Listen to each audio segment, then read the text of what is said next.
Oh, wait, I'm live, everybody. Usually takes a minute or two. I had to get my tablet opened up. All right, looks like we got the zine machine. And probably some other people. Oh, looks like we got 9 people, 7 people. I don't know. We got some people. We got a lot to do tonight, everybody. Most of it is going to revolve around air pumps, but some of it is also going to revolve around my continuing water change that we're doing on the 125. I do want to get in here and get some of the duckweed out. I like the way it's laying all over top of the stalk from the tiger lotus that just finished blooming. I did get video of it, but I haven't posted it yet. Got some nice, awesome looking resident spider webs going on in here. I don't know if you can see the spider in the center of that. It's a pretty cool looking little spider. And then I got another one over here. And we got another one back there in that corner. So I'm going to reach in from the middle section here to try to scoop the stuff out. I don't want to disturb them too much. Any little flying insects and whatnot that get in there are going to be spider food. So that is underway. And while we're doing that, we're going to go ahead and get started on feeding everybody. And then, as I said, we got a lot to go over about air pumps. So let me get you lowered down here.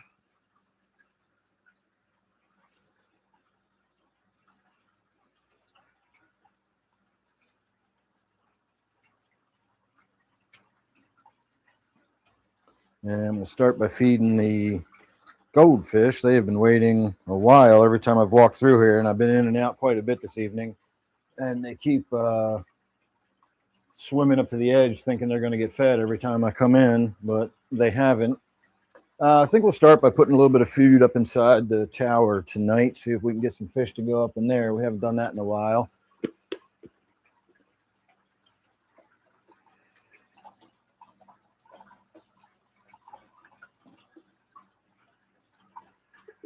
And in a couple of minutes, I'll throw the pellets, floating pellets in on the surface. The big fish can get to them. The little fish can't eat the big pellets. All right, I've got 3 new air pumps. They're all the same pump, but I bought 3 of them. I'm actually going to have to look them up online and see if this is like a Walmart store brand or if it is just some cheapy brand that they carry. I don't know. But I also bought a Tetra Whisper air pump before I found these little ones from Walmart. So the Tetra is getting returned.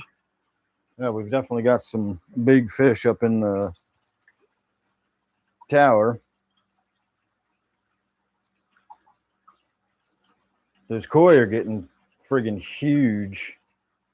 That one is just out of control. The yellow and white one with the long butterfly fins on it.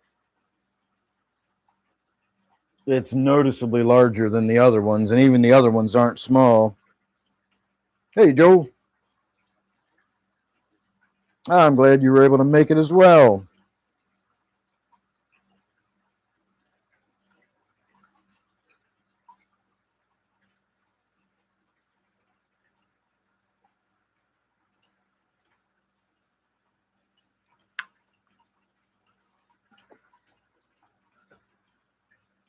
When I bought that air pump yesterday, I picked it up just on a whim. I went up to the Walmart looking for heaters, and we will be talking about heaters soon too. I thought they were supposed to arrive today, but I think they're going to be here Monday.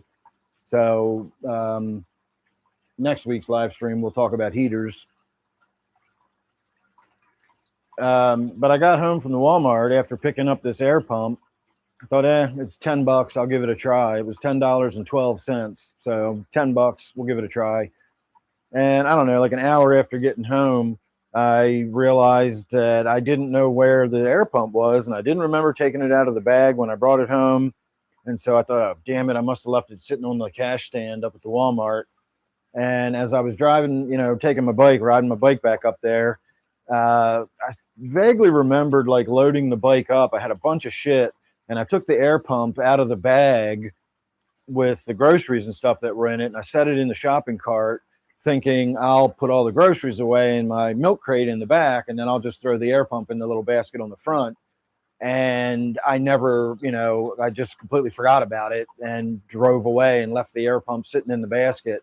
And it had been about an hour and a half since I had been up there. And so I got on the bike and I rode back up there as fast as I could. And I was assuming I was going to have to go in and talk to the customer service to see if anybody turned it in. And nope, I pulled up and the shopping cart that I left there was still sitting exactly where I left it. And the air pump was still sitting in the cart. So I picked it up, dropped it in my basket, and pulled away without even having to get off the bike.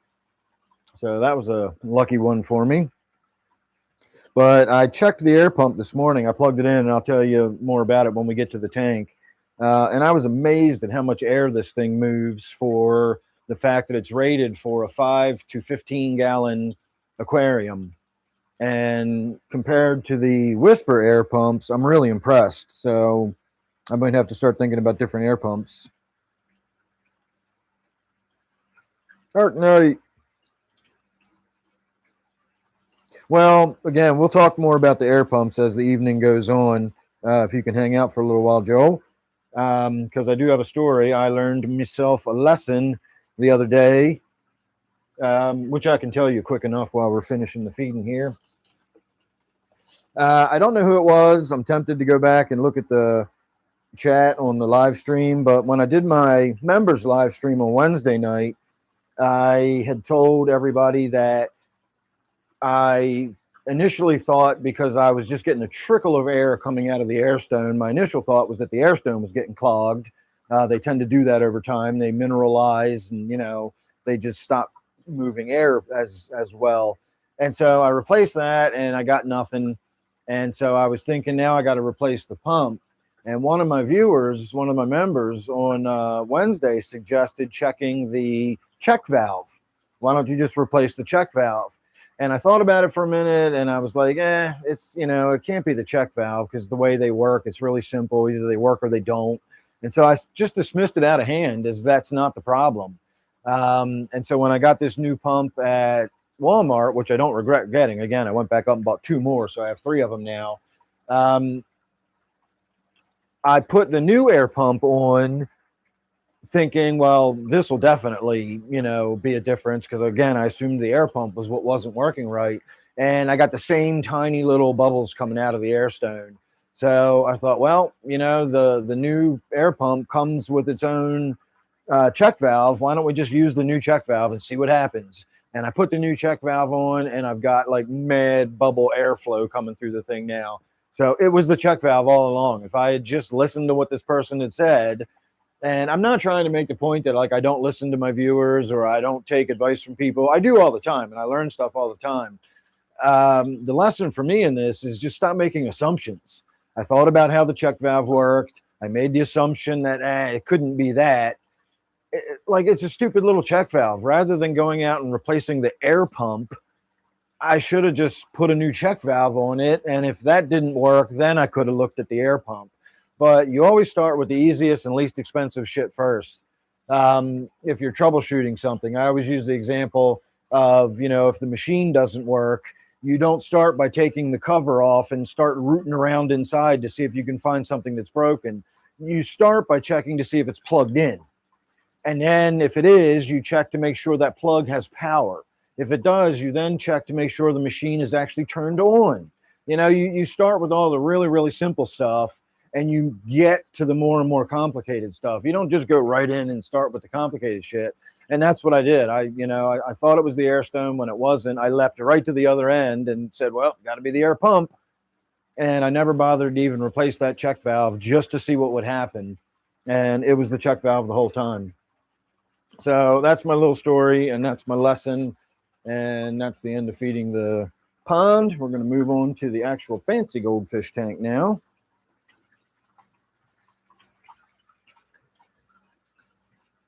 Try to give you as much of a view as possible while keeping my cart out of the way.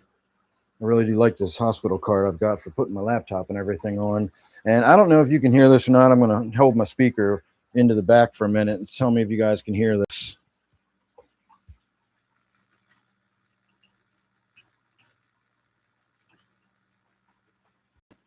Do you hear all that like buzzing, humming noise?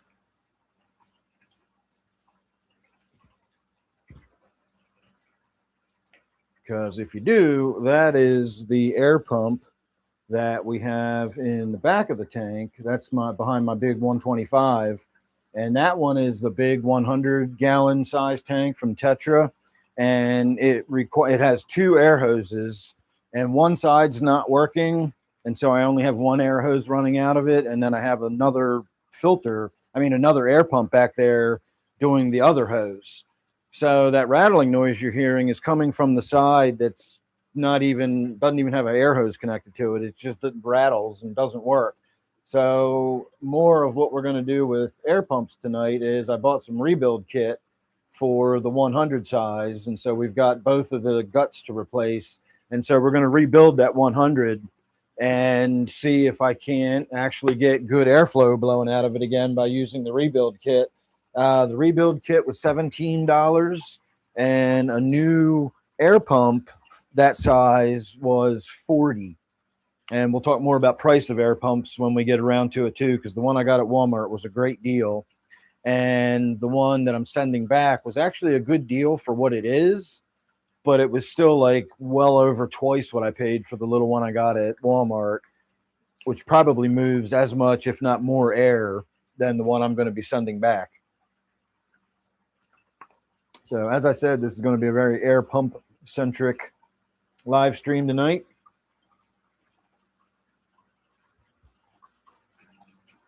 Oh, thanks, Joe.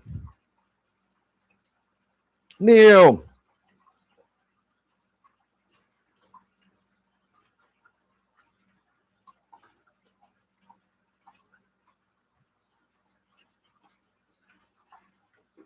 All right, let's see.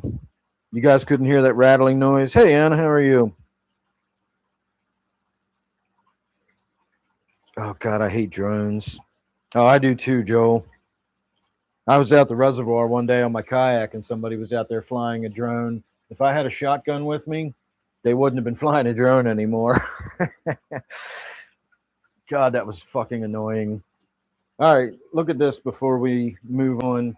You can see where I scraped over in the glass and got it all nice and clean, and you can see where I stopped, because when all that's floating again, you can't really see in this end of the tank anyway. So I didn't really get in and clean the glass, and you can see the line right there where I stopped, scraping with the razor blade. But you can also see how clear that end is. I razor bladed it.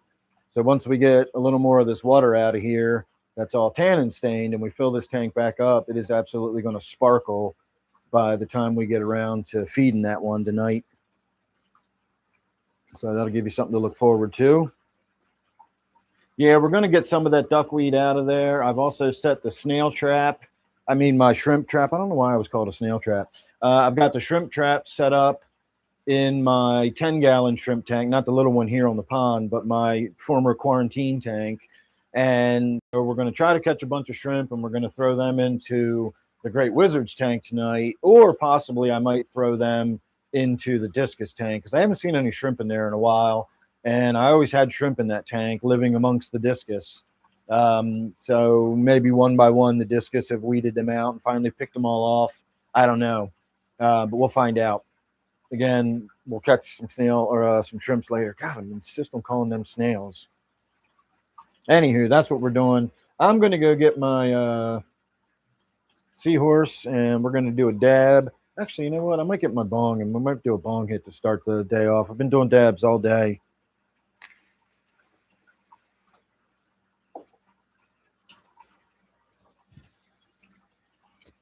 So I'm going to leave you guys in here for a minute, and I will be right back.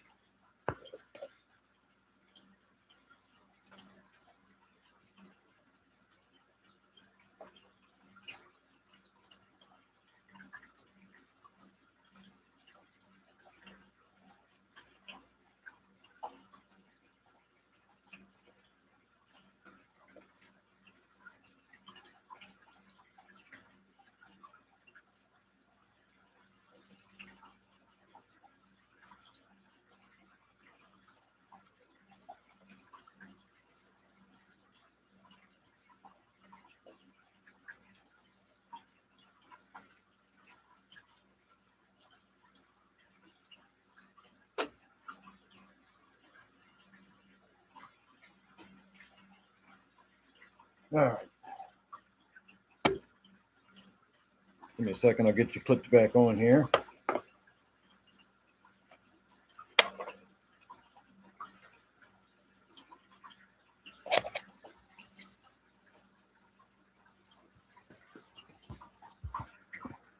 All right, now I actually clipped onto my collar, so hopefully I don't put my head down and rub my chin against the microphone. So if you hear any scritching and scratching noises, that's what it is. So this is a little bit of the most recent Super Silver Haze that I harvested. It's dry enough to smoke, but it's not fully cured yet. It's some of the bud that I've saved just for smoking purposes, and then the rest of it I made into hash oil. I got quite a lot of hash oil, but that's what I'm working with tonight. And if Steve ever shows up, we'll talk a little more about the hash oil and my seahorse. If you're not familiar with my seahorse, it's my little electric dab tool. And we will also talk about pool noodles and kayaks if Steve ever shows up. So you got that to look forward to as well. All right, let's switch over to this tank. I'll get you started with the feedings, and then I'll get on with the bong hittings. This tank needs some maintenance too. Maybe we'll do that on the next live stream. I need to get in and do some vacuuming, and the glass is absolutely filthy. It's not going to prevent you from seeing the fish being fed, but it is really cruddy, and the water looks like tea. It's so dark. I know it doesn't seem that way on camera, but trust me, if we did a water change and the tank half full of water and half empty, like the empty part would actually look clear, and you'd see how dark the part with the water still in it is. There's more tannin in there than you realize. And of course, you can see that massive log in front of you. That's not the only piece of wood that's in this tank too. There's more.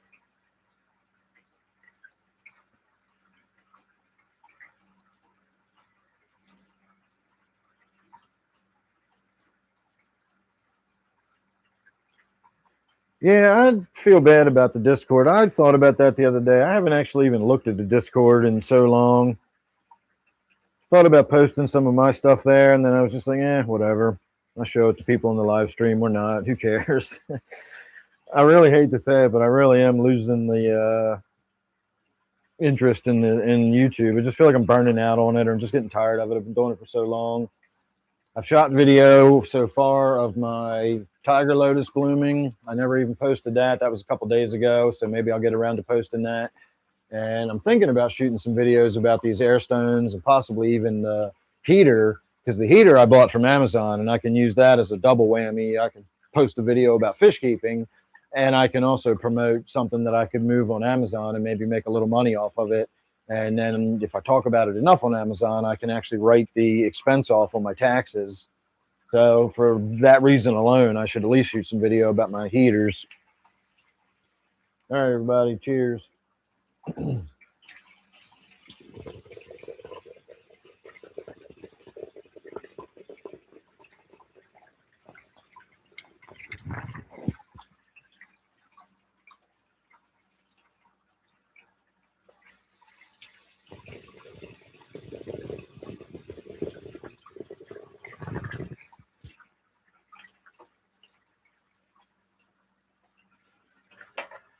And of course, I forgot to bring my ashtray in, so let me go get that.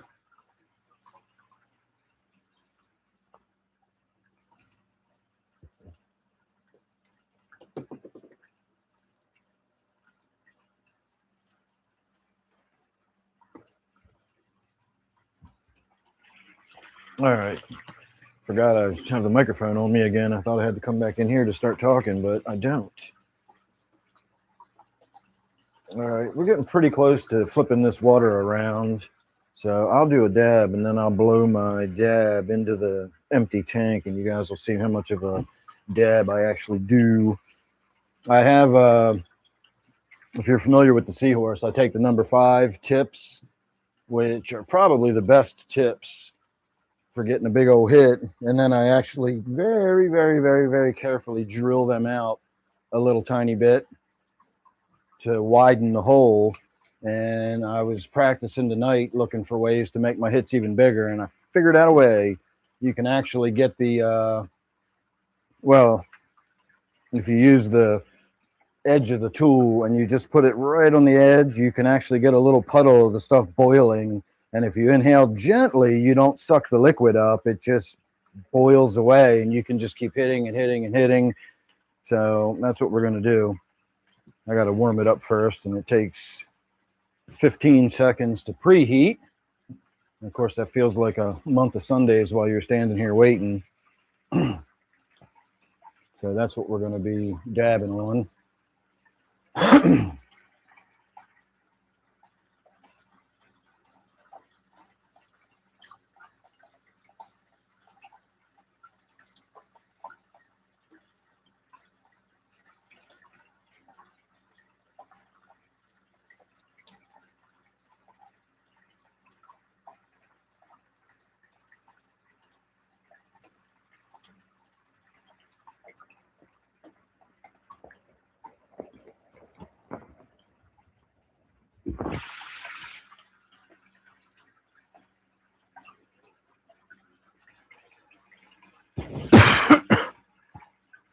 Not too bad, especially when you consider how long and slow I draw it in. The first stuff I inhaled, I'm basically holding it in for 45 seconds because that's how long it takes to time out for the heater. So I actually hold that in quite a lot before exhaling it. And so as much as I'm hitting doesn't actually show, but man, does that pack a punch when you do it like that.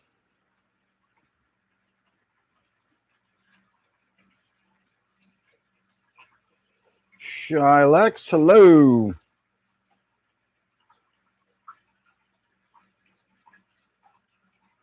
Oh, that's good to hear. I always get bummed when people get out of the hobby. I'm not tired of the aquarium keeping. I just am tired of the YouTube part of it, so we'll see. Oh, Joel, you're Juicy J. Okay, that's I do look at your stuff when you post it.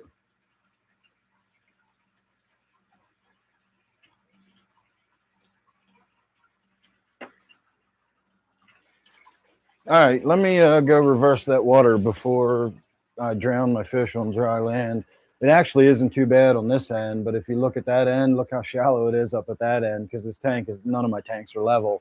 They're all level with the floor, but the floor is a basement floor, which is all angled to one end where there's an emergency drain. And so nothing in the basement is actually level if it's sitting on the floor. To level my tanks, I'd have to put shims under the edges, and I'm not bothering with all that. They're not that far off level. I do have one tank that's really off level, but that's because I'm a terrible carpenter.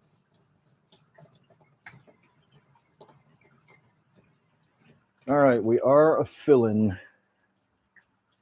So while we're doing that, we'll start feeding on the next tank, and then the tank after that, we will actually start doing some airstone stuff. So hang on as we come back around the racetrack here. As I think about it, I basically have a little walkway that goes around the pond, and that's my racetrack as far as I'm concerned. I used to work for Best Buy. I drove a truck for the motor transportation services, but I met my wife. Please hold all your jokes, but she was the receiving manager where I used to make deliveries, and that's how we met. And if you've ever been in a Best Buy, you'll know you go into the store and there's that big walkway that goes all the way around, and then there's that big center island. If you're a Best Buy employee, you will refer to that big track around there as the racetrack. Just everybody in every store calls it that. It's just the racetrack. So this is my little personal racetrack in here. All right, we're going to scoop out some duckweed again. I just did this the other day, I feel like. The duckweed can grow pretty quickly, even with limited amounts of light, and I'm pretty generous with how much light this tank gets. It's not crazy. It's not like it's sitting out in the sun, but it does get quite a lot of light. So that's all the duckweed we got. It's a lot. So we'll throw that in the pond. I love having the pond down here. It's my own personal duckweed disposal factory. not like I can't just throw the duckweed in the trash if I don't want it, but with the pond here, it doesn't go to waste. Definitely goes to good use. All right, now don't let me forget I'm filling that tank up, because I could easily do that. And we haven't heard the merry tinkle of an overflowing tank in quite a while, and I don't want tonight to be a first.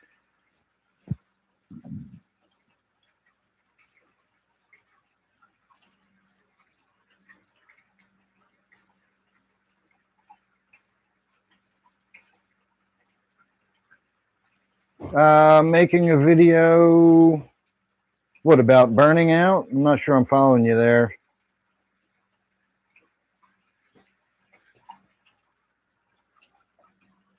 Neil, thanks. We got a ways to go. We still just flipped it over and started. You know what? Since I'm standing here, I am going to go ahead and get in there and scrape the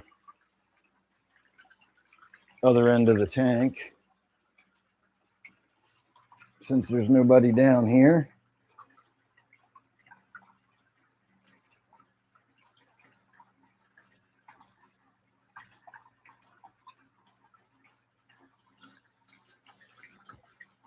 It doesn't have to be perfect either, because again, we're not really going to see any of this, but scraping it helps me stay on top of it. It'll be that much less crap on it next time I get in here to clean it. Getting all the duckweed off the top edge. And you know what? Let's get the duckweed out of here while we got the water level low too.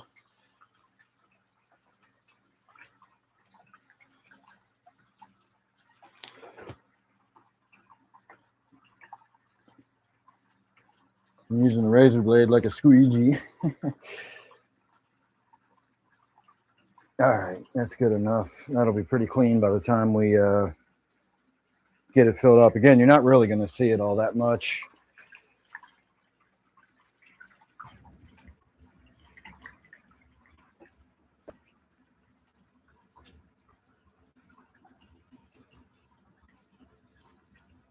I rejiggered my tripod tonight. Before, it was so loose I couldn't move it up or down.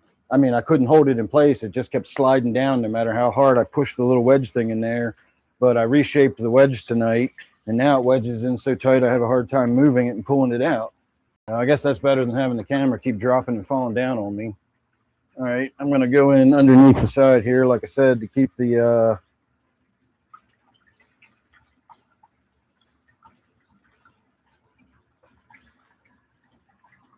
spider webs from getting destroyed. Man, there's so much on these pads. I don't want to just leave them in there. The joys of duckweed.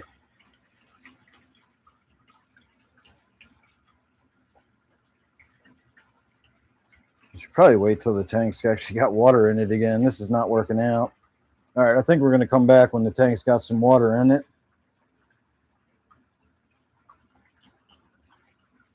We've probably got a smaller net too than this big one.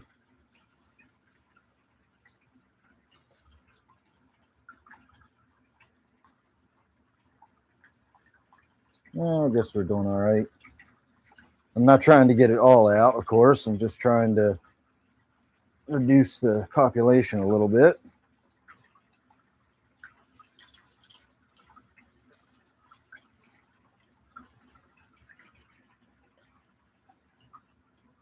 All right, we probably got less out of there than we did out of the other tank, but that's fine because this tank doesn't really have duckweed in it the way the other one does. So you can see that's a pretty sizable little pile.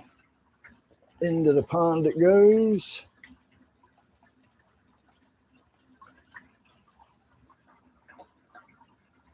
And we got one more pile of duckweed we're going to get, but we'll get to that momentarily. Let's get you back over here.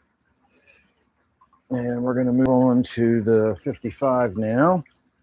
And this is the tank that we had the air pump issues with.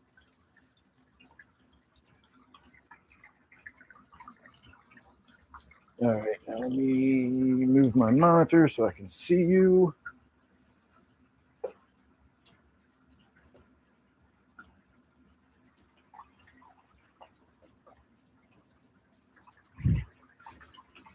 All right, what are you looking at?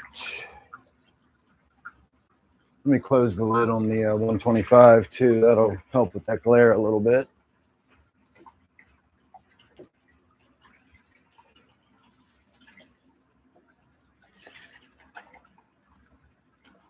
And I forgot to show you, I was going to mention it, but with the tank that I'm draining and now filling, I rolled up a piece of the batting material and I stuffed it up into the mouth of the siphon, because almost every time I do that tank, the stupid Siamese algae eater swims up that tube and gets his head wedged in the end. And I got to blow through the other end and push him back out. So if you see that air pump or that air stone in the corner and you see how the bubbles are shooting across the tank, you probably can't see them, but I can see little micro bubbles all the way over to here coming up to the surface. So that tank hasn't been aerated like this in a long time. That is a lot of air pump moving. And I had this Tetra Whisper on there. Let me see what size this is. This is for a 40. That claims to be for a 40. And again, it was the check valve, but I just had little tiny bubbles coming out of it. And so now I've got that. And the pump I've got on there is this little pump. It says it's for a 10 to a 15 gallon size aquarium. And yet, look at the air that's coming out of that thing. It's blowing like mad.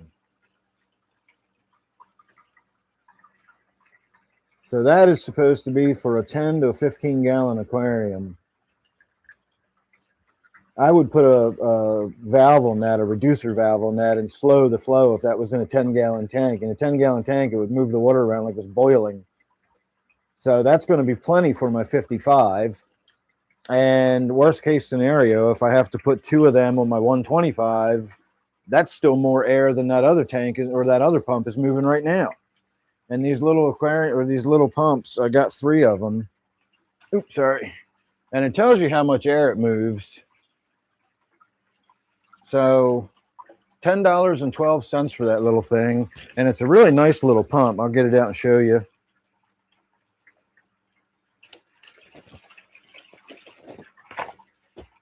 And it is super quiet. It's way more quiet than the Whisper pumps are, believe it or not, because the Whisper pumps are pretty quiet. But that's it. It's got little tiny rubber feet. And it's this little tiny thing. These are not buttons or anything. I thought maybe you could adjust it, but they're not. It's just decoration. Little vent on that one end, and that's it. $10. And look at the air coming out of that thing. And it's absolutely silent. So I'm stoked. Like I said, I got 3 of them. And I'm going to look them up to see if it's something you can buy online or if it's a Walmart only kind of product. If it is something you can buy online, I'm definitely going to shoot a video about them and try to sell them. All right, let's throw some food in there. And I thought we were going to be swapping out the heaters tonight. If you don't know, the heater on my 29-gallon tank went bad. If you follow along recently, you'll know I've been curious as to why I've been losing water out of that tank so quickly. It seems like I have to top it off every few days. So much so that I was checking behind the tank looking for leaks. And the tank's fine, there's no leaks, but I still just had to top that water off every few days. And so I finally realized the thermometer in the heater was saying that the tank was only 62 degrees. And so it was calling for heat all the time. And when I measured the temperature, it was actually 88 degrees in the tank. And that is the only tank in the room that does not have an air stone in it. So somehow those fish survived for a couple of weeks at 88 degrees with no air stone. I haven't seen all 5 of the loaches alive at once yet, but I have seen loaches swimming around the bottom. The angelfish is fine. The tetra is fine. All the plants look good. So 88 degrees seems to have had no effect on that tank. But we're going to fix the heater. Again, I bought those Hygger heaters, and we're going to take the heater that's in this tank out, and we're going to put the Hygger heater, which is bigger, in this tank, and then we'll put the heater that's in this tank in the 29. We'll just swap them over. So this tank's going to get a new heater, and then the 29 will get the old one, the hand-me-down from this tank. But the 29 is also going to get an air stone. I've been meaning to put one in there for a long time, but it's kind of one of those, like that tank, that that tank has been ticking over like a clock for like so many years now. 15 years maybe. That tank has just been ticking over with no issues. And I feel like changing anything, even simply putting an air stone in it, is just tempting fate.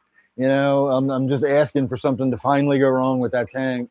But I really don't see how putting an air stone in it is going to, you know, booger it up or anything. If anything, it'll make it healthier and cleaner, maybe. I don't know.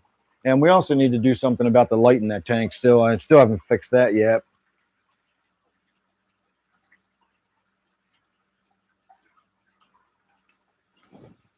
Let's see. There's a blueberry. I got blueberry bushes out back.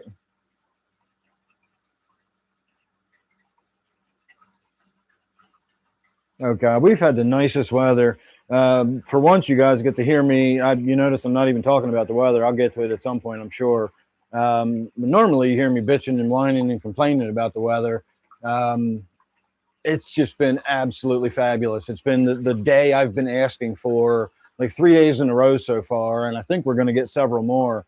75, maybe 80 degrees, a little warm in the sun, but delightful in the shade, breeze blowing. You can smell the flowers on the air. Now, I'll grant you, we should have been having days like this 6 weeks ago, but we're finally getting them. It's just been so nice. I've just been out tinkering in the yard and watering the gardens. Again, I've been enjoying my bike rides up to the store. I've been taking it easy and just looking around, you know, looking at people's gardens, listening to the bird song. It's been great.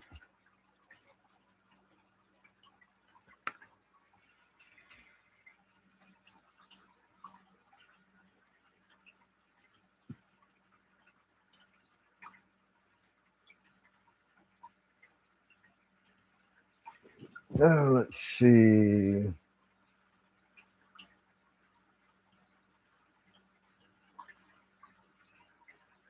Your friend had ducks? Oh, you were giving your duckweed. Yeah, that happens. That sucks. Hey, Michael, how are you?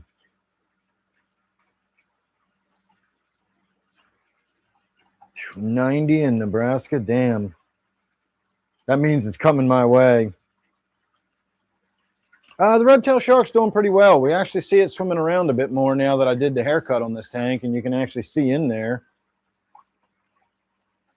Everybody has room to swim around. I really like this tank when it's nice and open, but I'm always torn.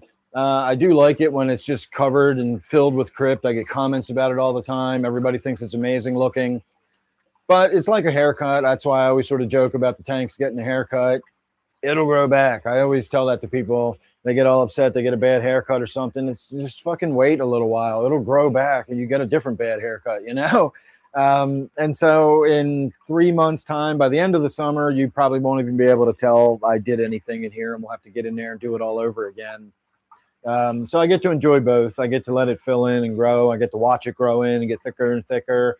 And at some point, you just, you know, that's enough. And then you got to get in there and really whack it back. And then just start the process over.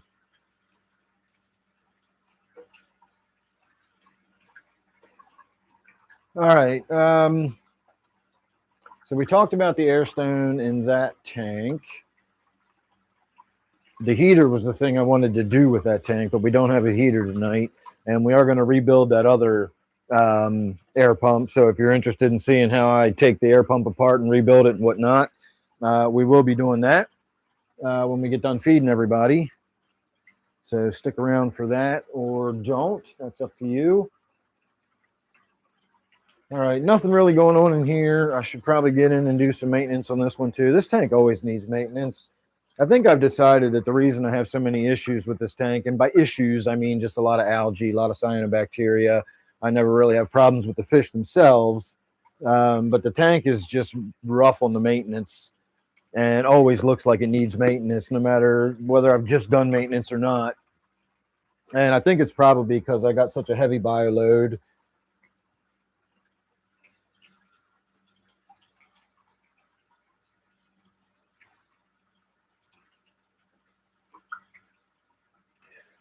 Well, an air pump does two things in your aquarium. It facilitates gas exchange.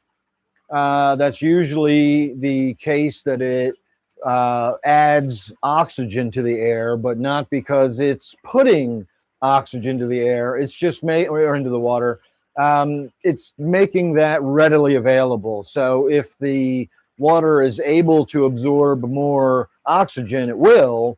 But if there's excessive amounts of CO2 in the water, the air stone will also get that out of the tank. Again, the air stone's not oxygenating the tank in and of itself.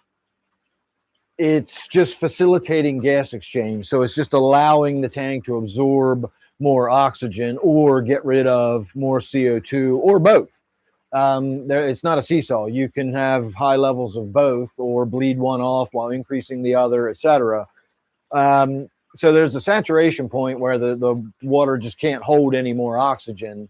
And then you're just not going to be able to put any more air in there. So the air pump does that. And it also gives you a little bit of water circulation in the process and moves a little bit of that water from the lower parts of the tank and swells it up to the top and just keeps the water moving around gently.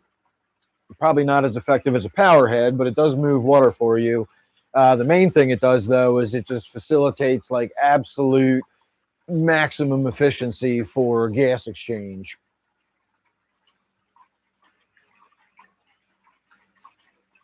Oh, that's a good one too, Neil. It breaks up any proteins that will build, so you don't get that surface, oily looking surface. It will also, if you have like the bubbles really heavily agitating the surface, it will kill duckweed. You can actually get rid of duckweed by putting a big air stone in your tank and really moving the water around. So I hadn't even thought about those benefits. And in a way, you might be able to take your filter off, provided you've got an air stone, but it's not a one-to-one equation. The air stone is not simply a replacement for your filter. There's other things that need to happen. Most of my tanks down here at this point are either actually unfiltered or essentially unfiltered.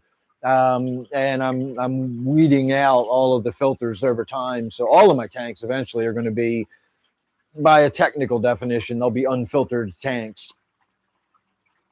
So in order to have an unfiltered tank, you need to do all of the things that a filter does before you remove it. And an air stone is simply not going to do that.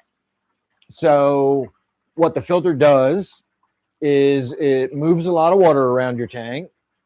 It removes physical detritus and physical debris and stuff from your tank. And it also provides a large area for biological growth to help your nitrogen cycle. So those are the three key things that your filter does. So if you're going to remove your filter, you have to check your tank. Does my tank have enough rocks and substrate and so on and so forth to provide the biological filtration needs of the tank? If it does, do I have enough water circulation in order to move that water around? Because the bacteria can't go to the food source. The food source has to be moved over the bacteria, and that's where you get your water circulation. So in my case, I usually have one or more power heads in the tank, just moving water around. And then, of course, the air stone helps with that and also gives me good gas exchange. So if I don't have great circulation, I still have that air stone as a backup for gas exchange. So as long as you've got, biological needs met by having a lot of substrate and so on and so forth with lots of water movement, the next thing you're going to need to know is physical detritus. If you no longer have a filter in there, picking it up and taking it out of the tank, how are you going to remove it? So if you get in there from time to time and just do a surface vac with a gravel vac and you suck the crud and stuff out of the corners, okay, that's your way of removing it from the tank. So if you meet all those requirements and your tank meets all those requirements and you're willing to do the occasional different type of maintenance, then you can pretty much go filter free. You really don't need the filter, but you do need to accomplish the things that the filter does. You need the water movement, you need the biofiltration, and you need a way to remove the physical detritus out of your tank. And you should be good to go. So the air stone certainly helps with that equation, but again, it's not a one-to-one. If you have a bare glass tank with nothing in it, you can't just remove the filter and put an air stone in it'll work for a while, but eventually you're going to get ammonia buildup and the fish are going to start getting sick. You're not going to have anything to deal with the biologicals in that particular circumstance. It would only be the circulation and aeration. You know, if there's just nothing in the tank, there's no surface area for bacteria to live on. So even if you got the water circulation and the good air pump and everything, you're still not going to meet the biological needs for that tank. So you can't just swap them out. But it is a good step in the right direction.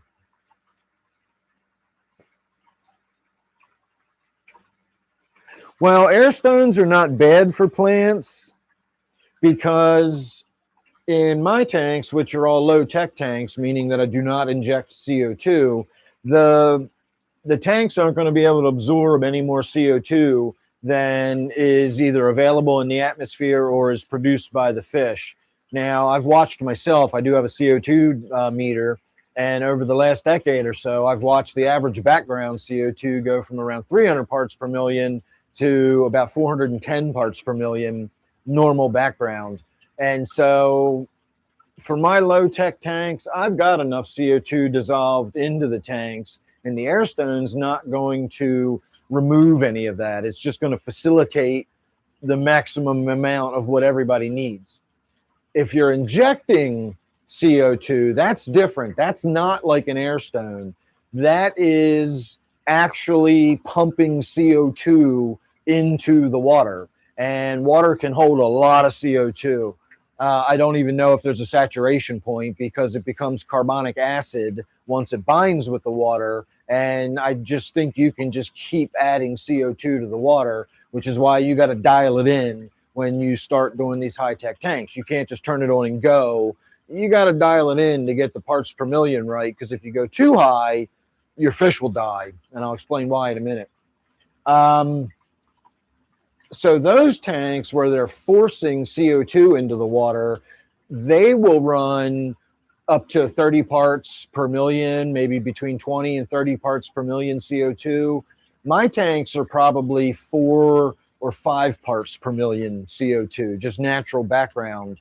Again, it's not going to be the same as what's in the air, but based on what's available in the air, that's about how much will dissolve into the water. So I've got under 10 parts per million CO2 in my tanks, guaranteed.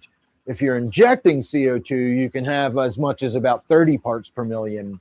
In that case, running an air stone will drive off the excess CO2. The water's holding more CO2 than it wants to. And again, because that air stone facilitates gas exchange so thoroughly, if that water is holding all that extra CO2, the gas exchange gives it a place to dump it out. Normal surface area is not enough for it to off-gas all of that CO2 that's being injected into it. The air stone provides it that mechanism to like breathe out and just get, blow all that CO2 out of the tank. So that's where you run into the idea of not using an air stone. If you're injecting CO2 and running an air stone simultaneously, you're working against yourself. You're adding CO2 while you're also driving CO2 off. Now, some people will run CO2 during the day and then we'll run an air stone at night because the plants use more oxygen at night than they do the CO2. And it helps revive the tank and the fish and everything, so it reoxygenates the water. Remember, adding CO2 to the water doesn't drive oxygen out of it. It's not a seesaw. So you get your water good and oxygenated overnight. You shut your air pump off right as the CO2 is coming on. And then during the photo period, you run CO2 and the water starts the day with nice, as thoroughly oxygenated as possible. And of course, the plants with the photosynthesis are generating more oxygen during the day, et cetera. So that's fairly common. CO2 at the day, oxygen, air stone at night. All right.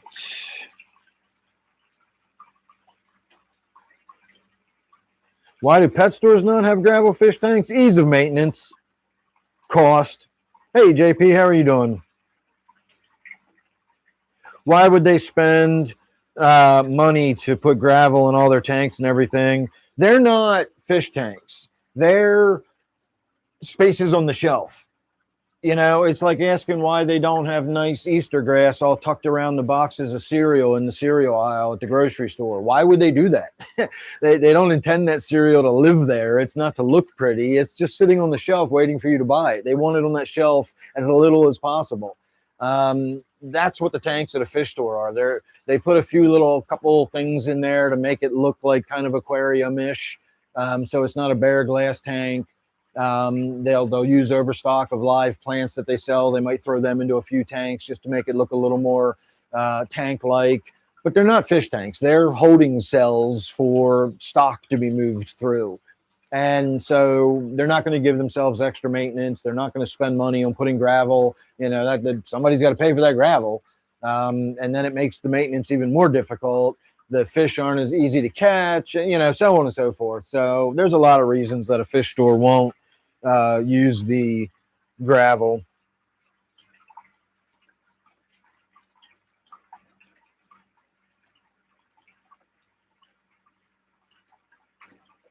Let's see. I don't know, Anna, but we had a big storm coming the other night. We never really got the winds we were expecting. And I have like a 7x11 temporary greenhouse too. And it's not tied down. I do have the little tent stakes holding it down around the edges, but that's it. There's the, you know, it's got like guy wires and shit you can tie down on the corners, but I didn't bother this year. I didn't think it was going to be up long enough. In fact, I'm going to take it down this weekend. So when we had a storm coming, we opened all the flaps and we opened all the vents on the side. The doors on either end, you can roll the doors up and have like a walk through. And so we opened it all the way up. My reasoning was like you're saying, I thought letting the wind blow through would be safer than having it just hit the side of it all closed up.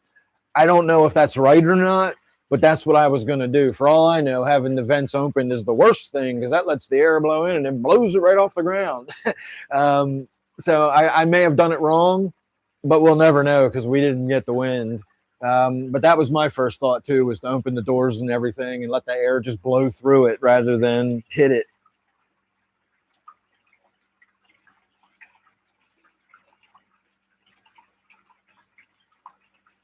Okay, your comment about the store with the deep ass slopped gravel makes a lot more sense now, Zini.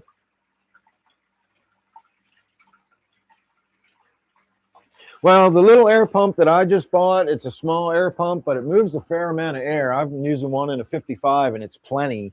It says it's for a 5 to a 15 gallon tank. But again, I'm using it in a 55. And since you just joined us and didn't see the amount of airflow blowing out of it, I mean, I got it set by the power head deliberately, but look at the amount of the micro bubbles and everything. You can see them halfway across the tank if you really look. So, I mean, that's doing some serious aeration. That's for a 5 to 15 gallon tank is what that says. So that's plenty for a 55, in my opinion. And I paid $10.12 for it on Amazon. The Tetra Whisper filters are expensive as shit now. I used to buy the little 10 gallon tank size Tetras, and they were $10. And I used to buy 2 or 3 at a time just because they were nice to have on hand. The larger ones for the 30 gallon tanks were like $13 or something like that. And so when I was looking at them recently, this is the Tetra for the 30. So when I was looking at these recently on Amazon, this one was $21, which actually wasn't bad compared to the other ones. The one for the 10 gallon tank is now $18 instead of 10. The one for the mid-size range, like the 40 to 60, was $32. And the 60 to 100, which is the one we're going to rebuild tonight, was $39.95 or whatever. It was $40 for that filter. So I was just like, holy shit. So I bought this one for 21, thinking, well, you know, that's not that much more than the small one. But after getting these for $10 at Walmart, and again, I got 3 of them today, I'm definitely sending this $22 Tetra back to Amazon. In fact, I'm going over to Westminster tomorrow, so I'll do the return later. Then tomorrow I'll take it back when we go. We'll make that one of our things to do while we're in the big city. All right, we are just about filled on the discus tank here, so give me half a second. I'm gonna get that water shut off, and we'll move on. Get that tank fed, and we'll end with the Great Wizard's tank. The air pump won't take me long to do. I'll do that after we feed this tank, and we'll finish up on the Great Wizard's tank. But let me pull the the water hose out of here. I keep talking about air pumps and air hoses. Let me get the hose out of here. Put that away before I get distracted.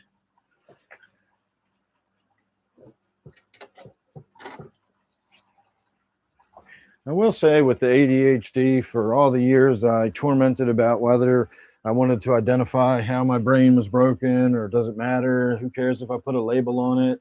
I do have to say now that I actually understand how broke my brain is, or what's actually broken about it, it is quite helpful because I am able to sort of knowing that I change my behavior. Like I don't say, well, I'll get back to this in a minute. I'm going to go.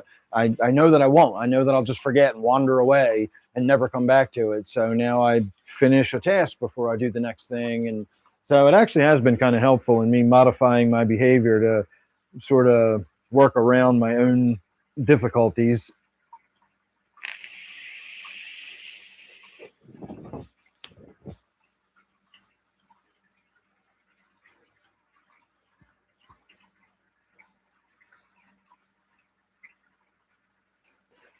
Well, in the same way that my health recommendations for people are the simple, like if you want to do the easiest thing you can possibly do that'll make you feel so much better, it's drink a glass of fiber drink every day. And it's super cheap. If you get some decent stuff that's, well blended and nice flavor, it's not even unpleasant, and it will make you feel so much better. So that's a simple little health tip. And the aquarium version of that is put an air stone in your tank. If you want to do the simplest, easiest thing you can do that will give you the biggest overall improvement in health of your aquarium, it is simply to add an air stone to it. It'll help keep the plants healthier. It'll keep, if you don't have an injected tank, of course, the fish will be healthier. You'll be less susceptible to, issues with the fish. It also, remember, it's not just your fish in the tank that need oxygen. We always talk about the nitrogen cycle, but there's a lot more going on in the nitrogen cycle. The stuff that's being broken down that we always talk about, the waste is decomposing and whatnot. How do you think that happens?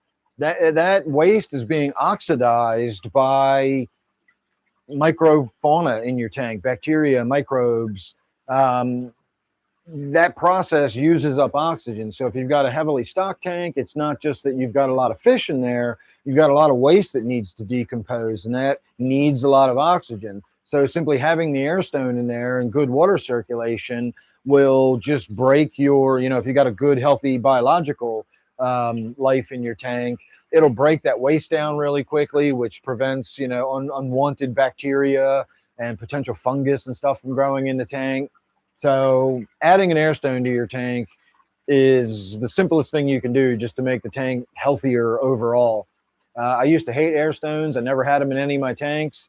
And at one point in my fish keeping career, I used to say on video that if I hated air stones so much that I said that if you had to put an air stone in an aquarium to make it work, I'd stop keeping fish because I'm just not putting air stones in my tank. I hate those things. Now I sing their praises from the mountaintop. I've got an air stone in just about every tank I have. This is the only tank left that does not have one, and that's going to get one. Well, let's give it to it right now. Why not? It's only 9 o'clock. So as I said, I bought 3 of these. And I buy air stones like in bags of 10 for like $5. So I've definitely got air stones in the other room. And I buy air tubing in rolls that are like 50 feet long. So I've definitely got some air hose in the other room as well. And I've started using black silicone hose. So not only is it black and it doesn't show up and look like that ugly white airline, and then it gets green stuff growing on it. This is hardly even noticeable in the tank, and it's really rubbery and soft and flexible. So bending it around, tucking it behind things, you never have to struggle with it like the stiffer plastic airlines, the vinyl stuff. So, all right, let's figure out how much we're actually going to need. Not a whole lot. So it's going to have to go from in the tank.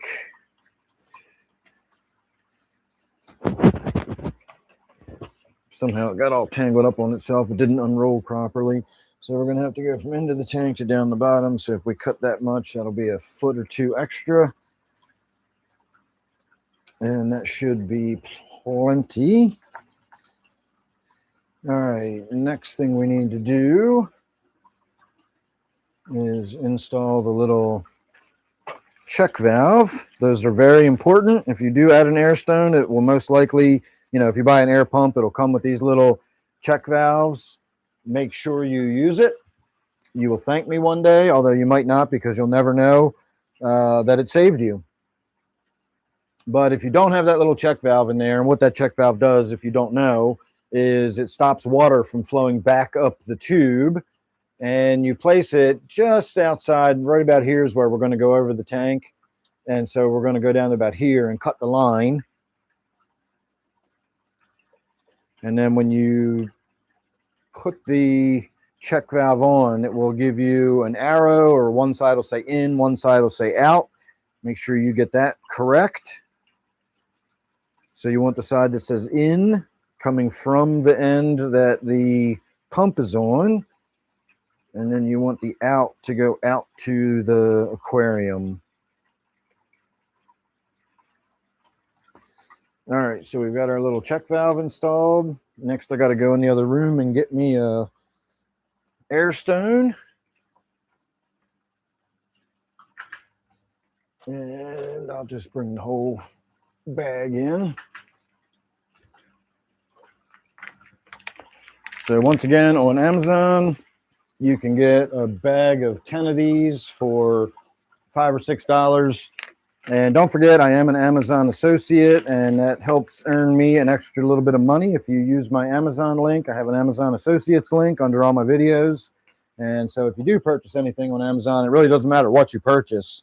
If you go to Amazon using my link, I'll actually get a little bit of commission out of that. So if you're an Amazon shopper, that would be helpful if you could do that for me. Won't cost you anything or change your shopping experience, but it'll definitely help my channel out. All right, we've now got our air stone installed. So I think we're going to go in the same corner as where the heater already is. And there's a little hole back here that you can actually run cords and stuff out of, and that's where the heater cord is. Actually, this heater's not even plugged in anymore, so let's get rid of that.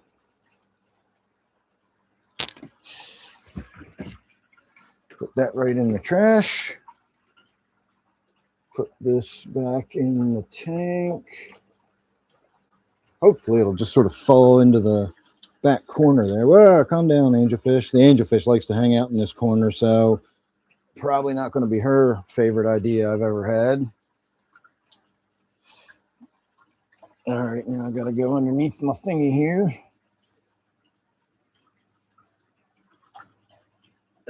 Where are you? There you are. All right, now we get the little air pump.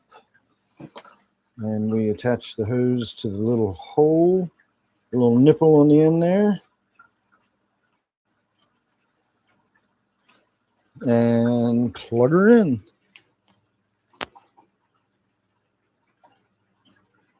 All right, let's see.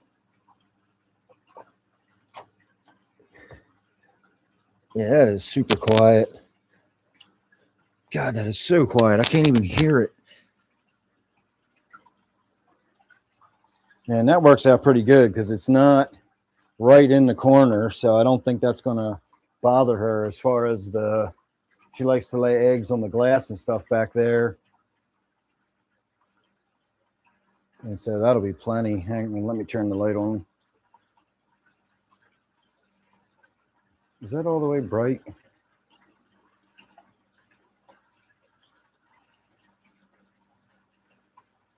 Oh, there we go. Oh, shit, I didn't realize it's way bright. So that's plenty of air coming out of there.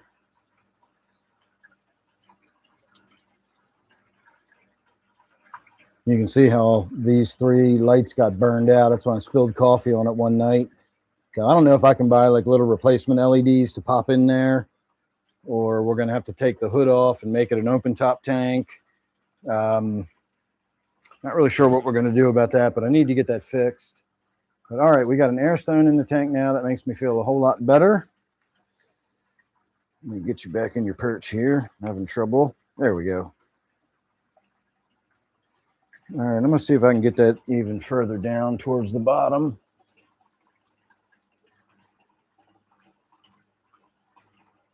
All right, that's sitting on the bottom right there.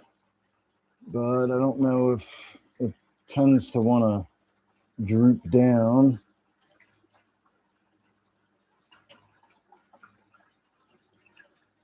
So maybe I'll get a little clip or something and try to hold it in the back.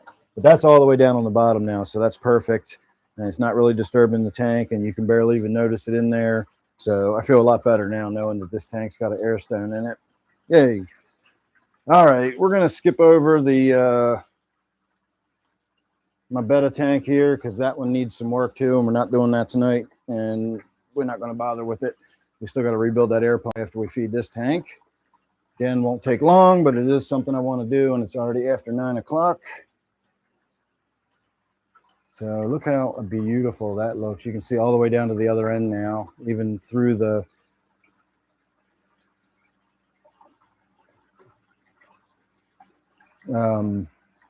tiger lotus. Look how open that looks now. Lovely. Might even be able to see my catfish hiding in there. I don't know if that's his silhouette or not. It looks like it's his silhouette. So, all right, let's get some food in for these guys. Oh, we still got to feed the great wizard too. I always forget about that. So watch this. Let's see, what are we going to feed? We're going to feed Vibra Bites tonight.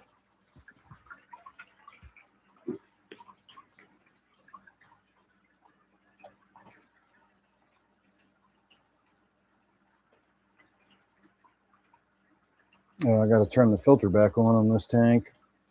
Last time I did work on this tank, I forgot to turn the filter back on for 4 days before I noticed it wasn't running. So pretty much all my tanks can be filterless anytime they want. All right, so we got the filter running again. We'll put the little door over the filter, and we're good to go. So this is the next tank that I'm going to remove the filter from at some point. Let me adjust that camera a little bit. You can't really see the whole tank, can you?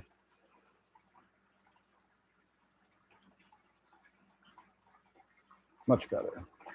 All right, I'm going to do a dab while you're enjoying that. Get caught up on a few comments here.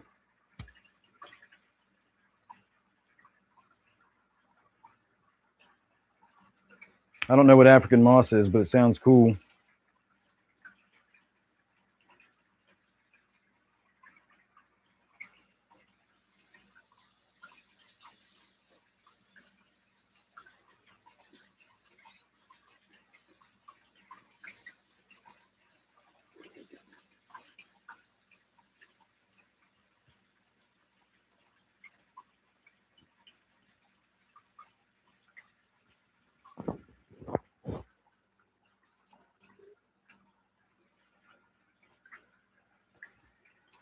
All right, let me see. I'm so good at fish keeping that I don't even put fish in my tanks anymore.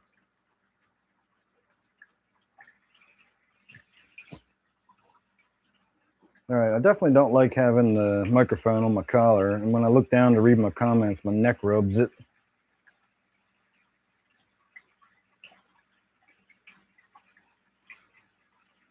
Yeah. Hey, Plush Possum, how are you this evening? I will agree with that. And if you've got an open top tank like I do, the top of the tank gets wet. Water, those tiny little bubbles popping will make water, get all over the underside of your lid. So that algae is going to grow on it. If you got a glass lid, it's going to keep it wet. And if the light shining through, you're going to get all the slimy stuff growing above where the air stone is. That's absolutely part of it. Well worth it, though.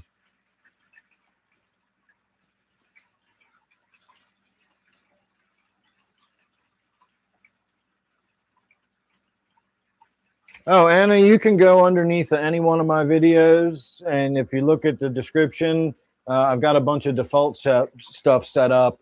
And I have an Amazon homepage. If you click on that link, you can actually set my homepage as your default Amazon page so that when you go to Amazon, you'll see my face. There's some products I recommend for fish keeping and various stuff around the house.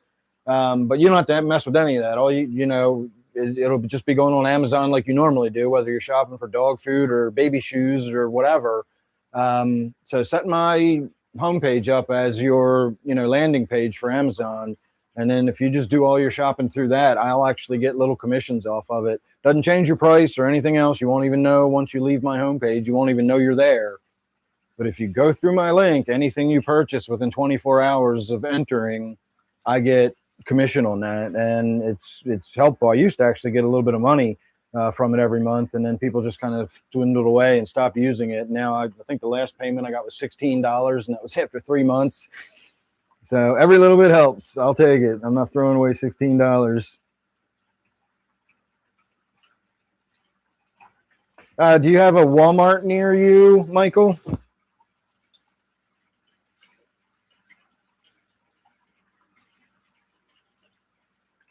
Oh, that's that sounds like something I'd do, Plush Possum. Putting the T above the where the thing is.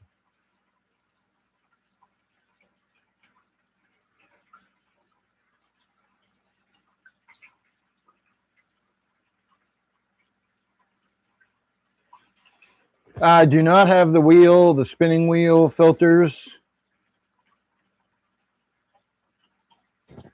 Yeah, I assume that's what it was, but I like all kind of different mosses, Zini.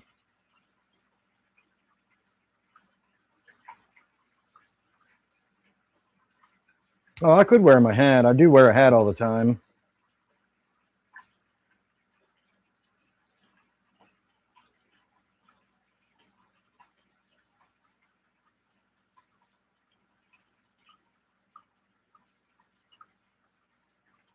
Yeah, any purchases you make. Now, I get different amounts of commission for different products. Like electronics is one thing. If you buy like digital media, I get a lot of money if you make digital media purchases. Like if you get ebooks or you watch movies and you do the pay-per-view type thing, anything like that, I get a lot of money for that. Some stuff I get like is disqualified, but most stuff falls in between like the 3 and 5%. So whatever your purchases are, I'll get 3 to 5% of that. And again, it affects you in no way. It's just the only thing that when you click on Amazon link, you'll just see my face smiling at you and like my channel logo and everything. And then you just type in your search for whatever you're looking for and just do your normal Amazon and spread the word. Ask your friends, ask your family to do it. It really does help me. I'm in debt up to my fucking eyeballs. I'm so far in debt that when I tried to get a consolidation loan to consolidate my debt, I didn't qualify for the consolidation loan because my debt to income ratio is too high for me to qualify. So instead of making one like $500 payment a month, I'm making four $300 to $500 payments a month to try to work my credit back down because, that makes sense. What a fucking weird world we live in.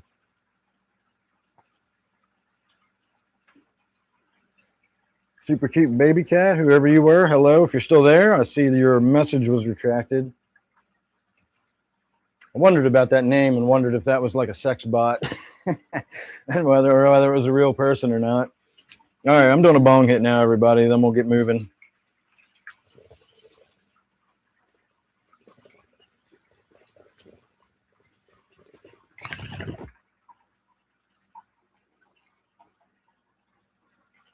Can you hear the bong hit better when I got the microphone right up under my neck?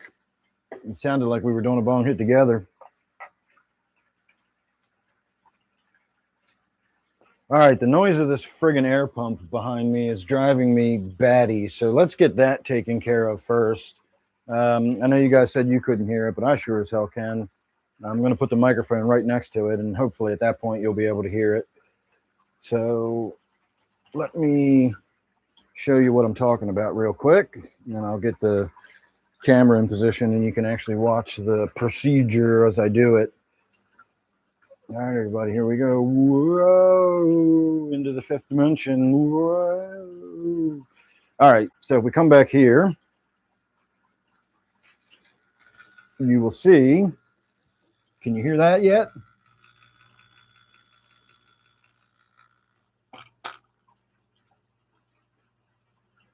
So this one, I only have the one, because this other side's not blowing anything. So this is the one we're going to rebuild. And then for the other side, I got a little 30. So hopefully we can fix this, and then this will run this whole tank, and I'll have a little spare. So let me get you set up, and then I'll come back here, get that unplugged and disconnected. And I do not have a check valve on this, so we're going to put a check valve on that too. Why in the hell? I don't have a check valve on either one of them. So we're going to do that while we're back here tonight too. And you can also look at my Anubias from behind. Maybe it goes all the way down there. I don't know how much of that glare you're getting.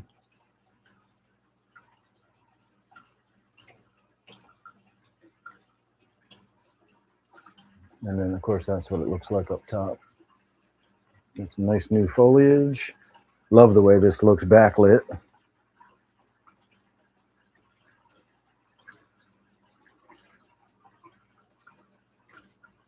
Big ass flower. All right, enough of that. You can tell I'm really high. I'm getting distracted easily here.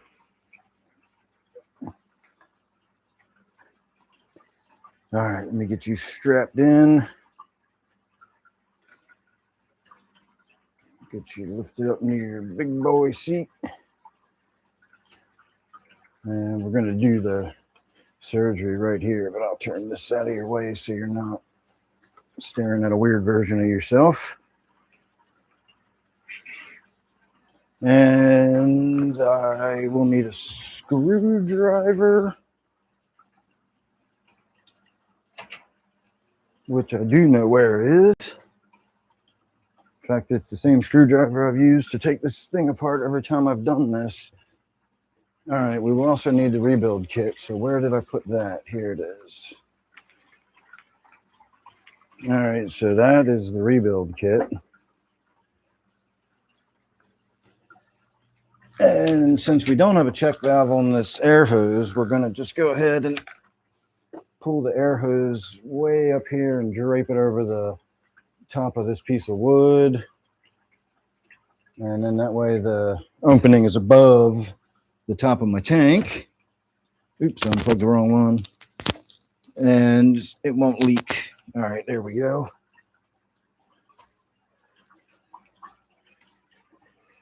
All right. So this will be fairly easy.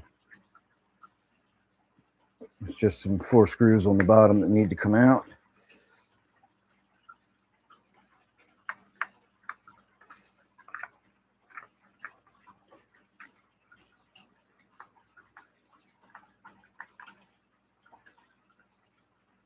Can't tell if I'm on the screw or not. It doesn't. Oh, it is. It's loose. Almost feels like the last time I put this back together, I didn't do it very tight.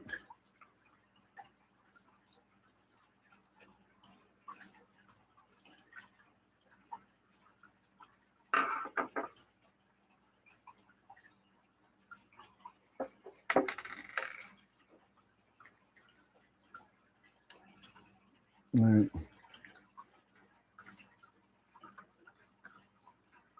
So that's why this isn't working and why it's vibrating.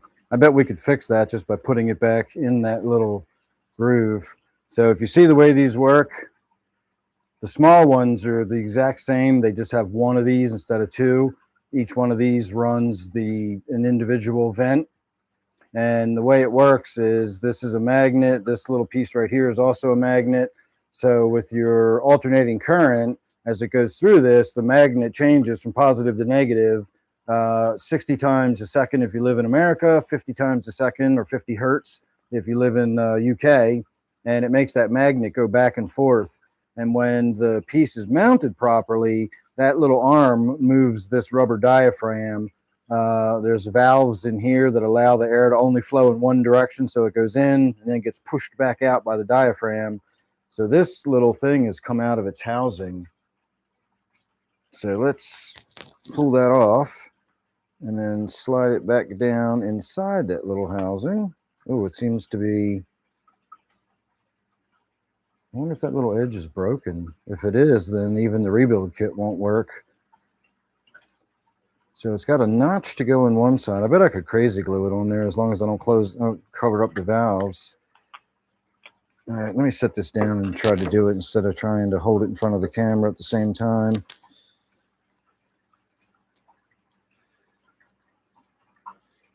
Yeah, it's just popping out of that side. So I could probably just remove that and it would stop the rattle. But I'm not sure what happened, but there's no lip right here. I can do something. I can clip it in there somehow without using crazy glue, as long as I hold that edge in.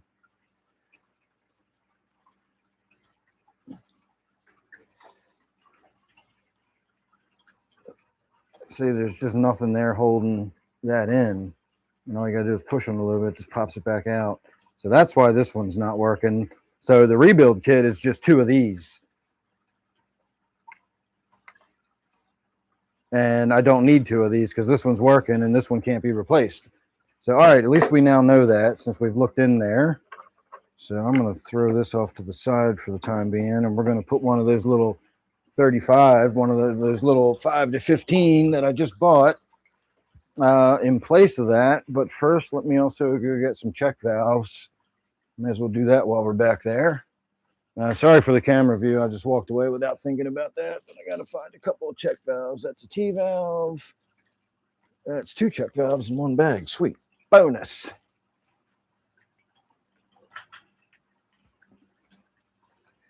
All right, my scissors, get the little air pump, and we should be good to go here. All right. You guys are actually gonna, well, you guys can maybe come back here. Let's see how this works out.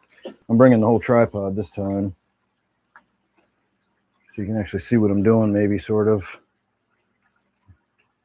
All right, not sure. Oh yeah, I can see that on the monitor easily enough. All right, so we'll set that down here, handy dandy in my Bowflex. So this is the line that goes to this pump. And so right around, let's see, where's the air pump itself? Oh, it goes into the, again, these are sponge filters on here. So let's cut this about here. Let's put my scissors in a really precarious place so that they might fall into the tank. Get ourselves an air stone or a check valve. All right, these check valves actually come, knocking the curtain into you. Sorry about that. These check valves actually have a nice, easy to read arrow on the one end. And that tells you the airflow direction. The little cheapy check valves I was just reading had basically embossed in on one side and out on the other. And with my old man eyes, I could barely freaking read it. I had to adopt fill mode. All right, so that is the check valve installed. Now let's plug this little tiny filter in and see what kind of airflow we get out of it. Honestly, if we get a lot of airflow out of it, I might just put one of these on all my tanks because it seems to be a lot of air and it's absolutely silent. I cannot get over how quiet these things are. All right, I got to undo the cord. I had it plugged in right next to it before so I could leave the cord all twisty tied up rather than lying out all over the floor. But in this case, we're going to need a little bit of extra cord.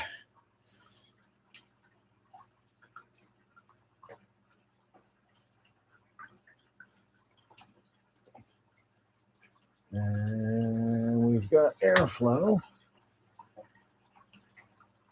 So we'll check on that when we get around the front, but we're going to first install this other check valve right here.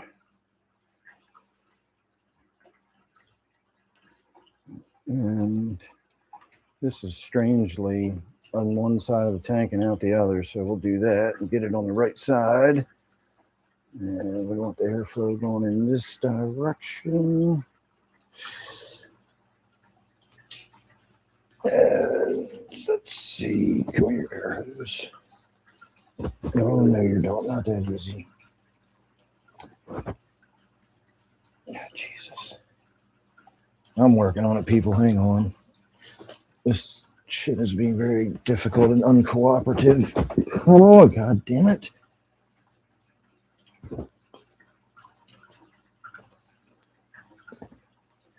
Well, one thing I don't like about the soft rubbery hose is it's hard to pick up and untangle when it seems to be one wrapped around itself.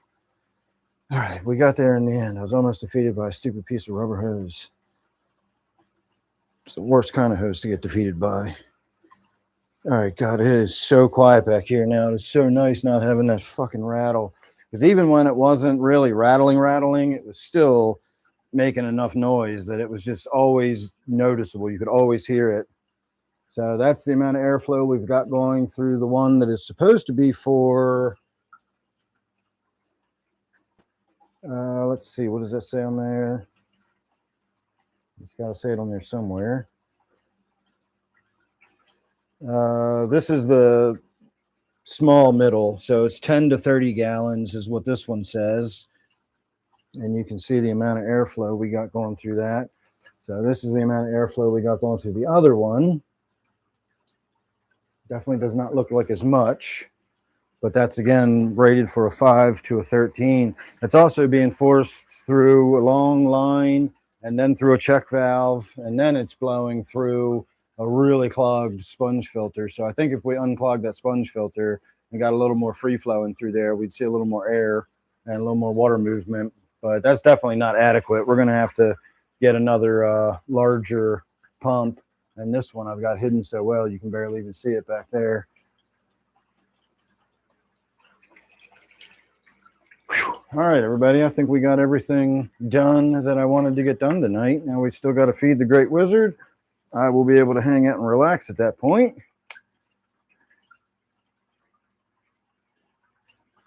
And we can chit-chat away, at least for a little while longer. Wow, it's only 9:30. I got a lot done in an hour and a half. Ooh, let's back my butt into my weights.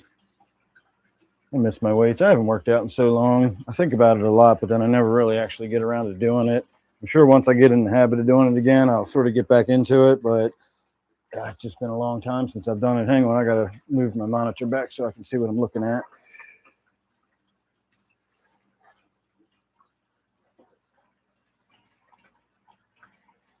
All right, let's see what you are looking at. All right, we'll get the light turned on. And we're going to do the usual on camera nights. I put the blackworm pellets in there. They sink straight to the bottom. And then that way we can zoom in on the fish and she's not swimming all around the tank looking for food. It's all just in a big working pile right at the bottom of the tank. She doesn't have to move. She can just lay there and eat like a little piggy that she is. Oh, while we're looking at the tank, I'll check the shrimp tank trap and we'll see if we've got some shrimp to dump in there too. That'll be fun. All right, where the hell did I put my tablet? There it is. Look at that. All right, let me get caught up on a few comments here.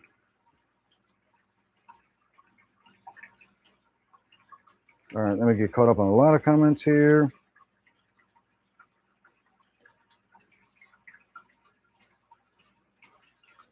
All right.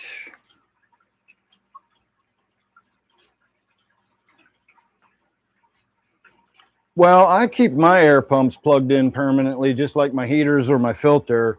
The only reason you would do what I was saying earlier about having them on at one point during the day and off at another would be if you're doing CO2 injection, you would want to turn the filters off during the day while the CO2 was running, and then turn the air pump back on at night when the CO2 was not running. But if you're not, if you're just running basic tanks like I am, then keeping the air on all the time is a good idea. I talked to Corey at Aquarium Co-op a long time ago. We had a long conversation about this, and he did some testing about oxygen levels in the tank and that sort of thing. He actually got a oxygen meter, and he tested his tank to see whether, you know, how much of a difference the air stone made versus the argument at the time was that the air stone didn't actually help aerate the water. All the air stone did was circulate water, and that movement and that water circulation was what, you know, gave you your gas exchange. And so he did a test where he put a aquarium pump like from the bottom shooting straight upwards, and then he put an air stone in another tank, and he checked the oxygen levels, and there was no comparison. The air stone blew the thing off the chart as far as oxygen levels in the water. So it put to bed the myth that an air stone only gives you water circulation without doing anything else. It gives you phenomenal gas exchange. And in his test, he found that his oxygen levels at first thing in the morning, because remember, plants give off oxygen during the day, but at night they use oxygen. So if you've got a heavily planted tank, all night long, oxygen's being used out of that tank. And when you turn your lights on first thing in the morning, they begin producing oxygen again. But that morning level is the lowest oxygen level you're going to have in your tank. And Corey said when he checked, he was surprised at how low the oxygen level was just from one overnight period. He said it was dangerously low. And so just running an air stone round the clock is just the best thing you can do. Again, unless you have a very specific circumstances and a very high-tech tank.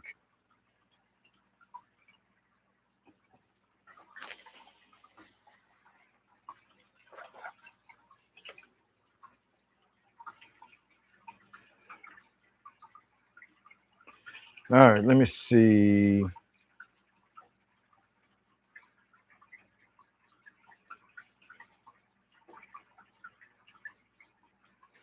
Yak and Flabber, how are you doing? Steve, you made it. Been waiting to talk to you. I got kayak stuff to talk about.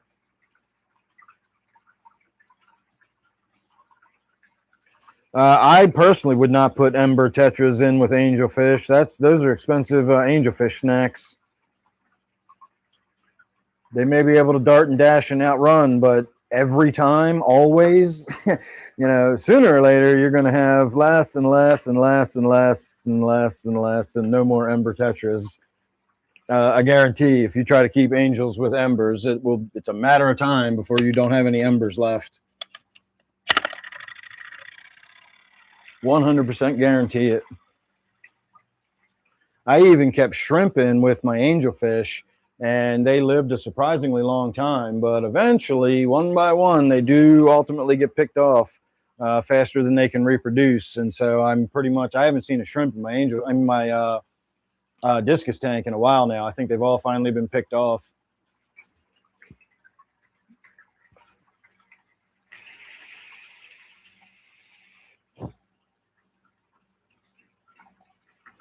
Well, Yak and Flabber, those are both cool, but I will give you one thing to think about. If you get the Petricola catfish, first of all, the true Petricolas get fairly big. They can get like 6 or 7 inches, maybe, if I remember correctly, at least 5. The twin to that is the one I have. I bought it as a Petricola, but it turned out to be a Lucipinus.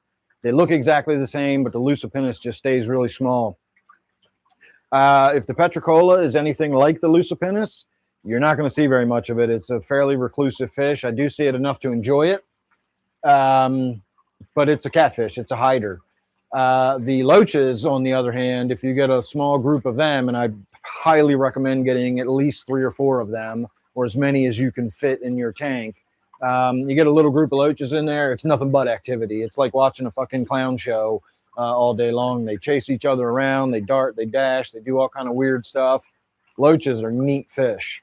So you want a reclusive fish, or do you want something that's really going to put on a show for you, especially if you get them in a group? If you get one singular, it may not do well, it may not thrive. But if you get a small group of them, again, at least 3 or 4 that they can interact, and you will just really, really enjoy the loach experience.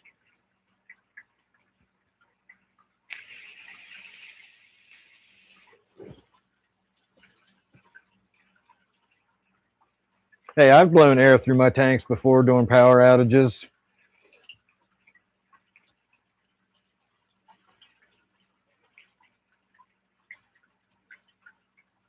In a 40 breeder, if you've got plenty of caves and a little bit of plants or something, even if they're artificial plants, just give them some nooks and crannies to root around in and hide in. Give them some activity to do and some stuff to inspect and look around.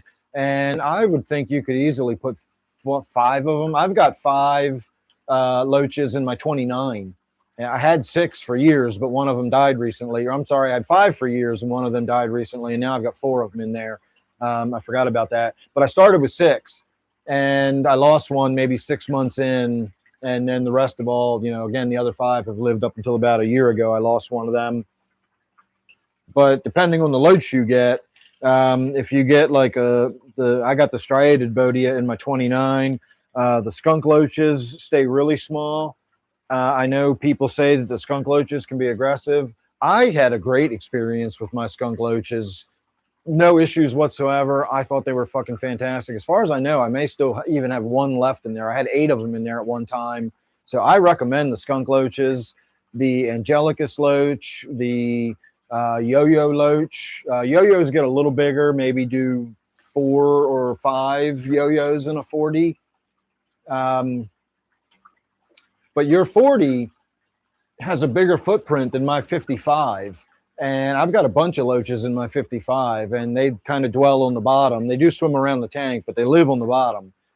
They spend a lot of time laying on the bottom, hiding in caves, that sort of thing. So my small footprint tank is suitable for a bunch of them.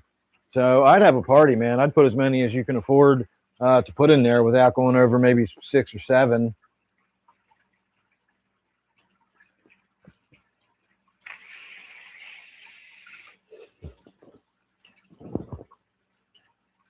Well, I gotta say, the Petricola would look amazing with the Black Phantoms. Oh, that's all right, Anna. That's how I know the things I know, because I went ahead and did them anyway, regardless of what people told me. I kept tiger barbs with angelfish, found out, yep, everybody was right about that one. That was a mistake. I've done lots of stuff like that, so I would recommend you go for it. Worst thing that's going to happen is some of those embers are going to be fish food, which is what happens to them in the wild anyway. It's a financial loss for you, but it's, the price you pay for a valuable lesson. I got no issue with that. So the Petricola would look amazing with the emperors, but loaches with the schooling fish, it makes for a busy tank. You know what my 55 looks like with all the fish swimming around, and I got the black skirt tetras in there and loaches swimming everywhere. So it makes for a busy tank if you're going to put, an active schooling fish in the midwater and then a group of extremely active fish on the bottom that also swim up into the midwater. They'll definitely interact with your other fish. They'll sniff them and go around them like they're grooming them.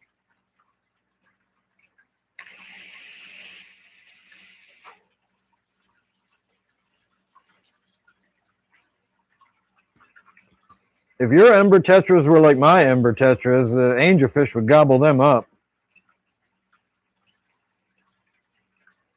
Oh, okay, so you are familiar with the loaches then? All right. Well, the cuckoo gets actually pretty big, if I'm not mistaken.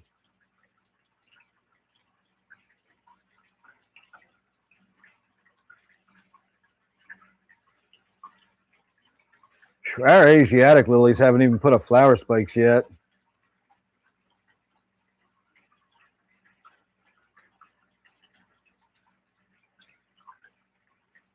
Yeah, I actually heard cicadas the other day too, Anna. And if you're not from the East Coast or around here, we get annual cicadas every year that you hear throughout the summer. And then we get a different species that you hear at the end of summer, like mid-August. To this day, I'm 50. I'll be 55 this year, apparently. And when I hear the cicadas on a warm summer afternoon, I get a little shiver down my spine because, like, there's still a tiny little part of my brain that, like, immediately says, like, oh my God, summer's over. You're going to have to go back to school in a week or two. And I'd start panicking because I fucking hated school. Summer seemed to last forever. And then you hear the cicadas, and that, it was mid-August. It's coming to an end. And I still get that experience. I still have a moment of feeling like that when I hear the cicadas at the end of summer. But the cicadas I'm hearing now are just the normal annual. You'll hear them periodically here and there throughout the summer. You hear them quite a bit at the end of the summer. Again, different species. And then that's different than the 17 year, which is the one you always hear about on the news. It's this huge brood that comes out. That's once every 17 years.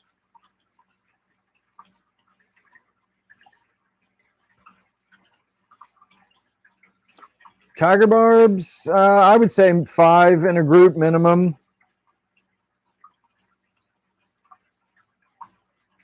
I like rummy nose tetras the way they look, but I've never owned them, so I don't have any personal experience with them, but they're beautiful fish. I do like them.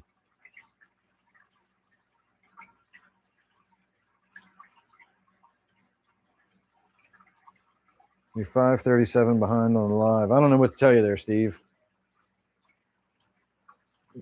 Skip ahead when I go to commercial. That's what I always do when I'm listening to a podcast and I'm behind schedule. So, little lesson there, everybody. You just saw her swim to the surface. Remember, these fish are obligate air breathers. Just like the Corydoras, they do need to go to the surface to gulp air. So if you are thinking about keeping them, I certainly recommend them. They're really, really neat fish. Easy to keep, provided you have the proper habitat and tank size. But they do need to be able to get to the surface in order to gulp air from time to time.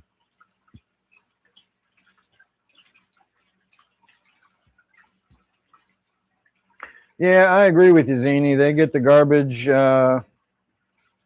results. But that's because nobody pays any attention to me.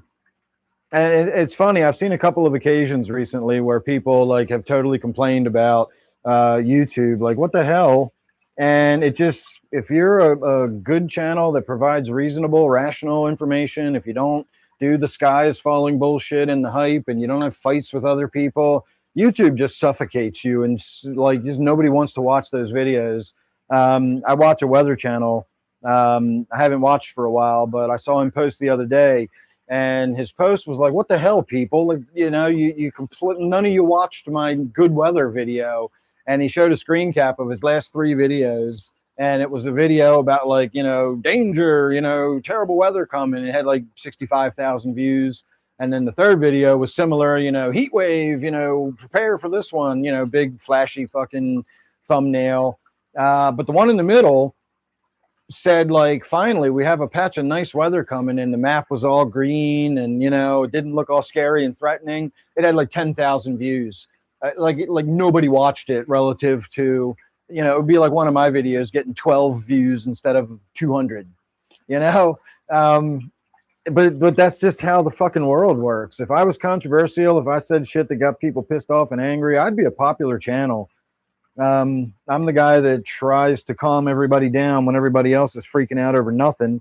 Remember all that panic over the Lacey Act Amendment and blah, blah, blah. And I kept telling everybody, like, don't worry about it. If these people weren't crowing about it, you would have never known this was happening. Who was right in all that? The people that were screaming about the fucking sky falling, or me? And my channel withers and dies, and they prosper because that's how the stupid world works. So I don't know. I don't get it, but I try to give good advice here on my channel. Yeah, pet stores give really bad advice. Ooh, a giant school. I've always wanted a tank with a giant school. What I've always wanted is a big tank, like a 125 or larger, with a big school of small fish, like a big school of small fish. I've always dreamed of having a tank with like a big wood centerpiece and then very sparsely planted, just some plants around the woodwork, maybe some very subdued low profile rock features here and there, but just have like wide open swimming area with maybe like a tree stump sort of in the middle to sort of break up the, you know, they can swim in front of it or go behind it kind of thing. And then just have like 150 cardinals or 200 neons or something like that. I've always wanted to do that in a tank. I think that would look amazing.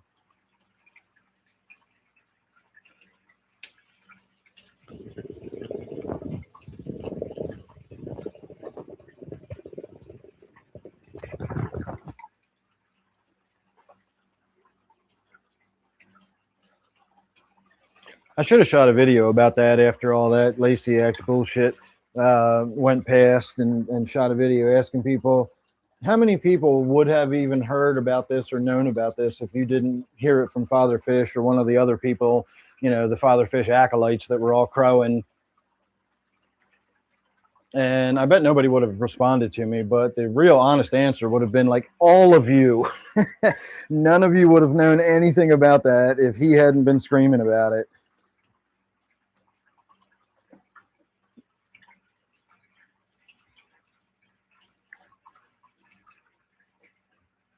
All right, Steve, are you home now? We can talk kayak stuff because I'm running out of other stuff to talk about and I'm straying dangerously towards controversial subject matter. So let's not do that.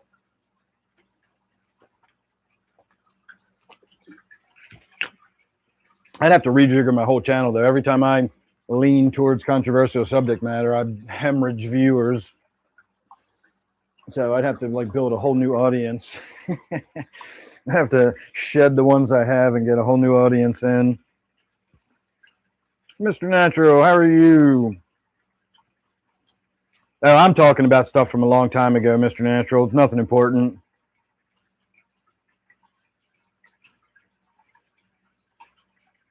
Be careful about those large African catfish. They get large, and I think you said you're dealing with a 40-gallon tank. There's not a lot of them that will stay small enough to live in a 40-gallon tank. Now, you could get a nice size pleco, not like a rubber lip or a bristle nose or something, but like a nice fancy pleco that's got, you know, yellow pleco with red, you know, white and black spots on it or whatever. They can be kind of pricey, but you could get one that grows, you know, 8 inches, maybe 10 inches, and have that on the bottom. That would be a fucking showstopper. I used to have a lot of really nice plecos very early on. I used to spend a lot of money on them. I think $135 was the most I ever spent on a pleco, but I was in the peak of my Dunning-Kruger curve. So I had very little experience, but gobs of confidence, and was going out there and buying these really expensive fish that were labeled as, you know, advanced fish keeper kind of fish. And I've been keeping fish for a few years now, I should know. And of course, none of them lived very long, but I did used to have a lot of really cool plecos. I had a black or a blue phantom. I had a green phantom. I had a couple of royals. I had a leopard vampire pleco that was gorgeous. It was gold with black spots on it. Melissa even bought me one of those one time before she bought me the fancy goldfish. She bought me a leopard pleco, and it didn't survive. And so she actually bought me like a $300 fucking goldfish instead of the pleco that she had just bought me, and that was like a $100 pleco. So she was very generous. A lot of my cool fish came from her.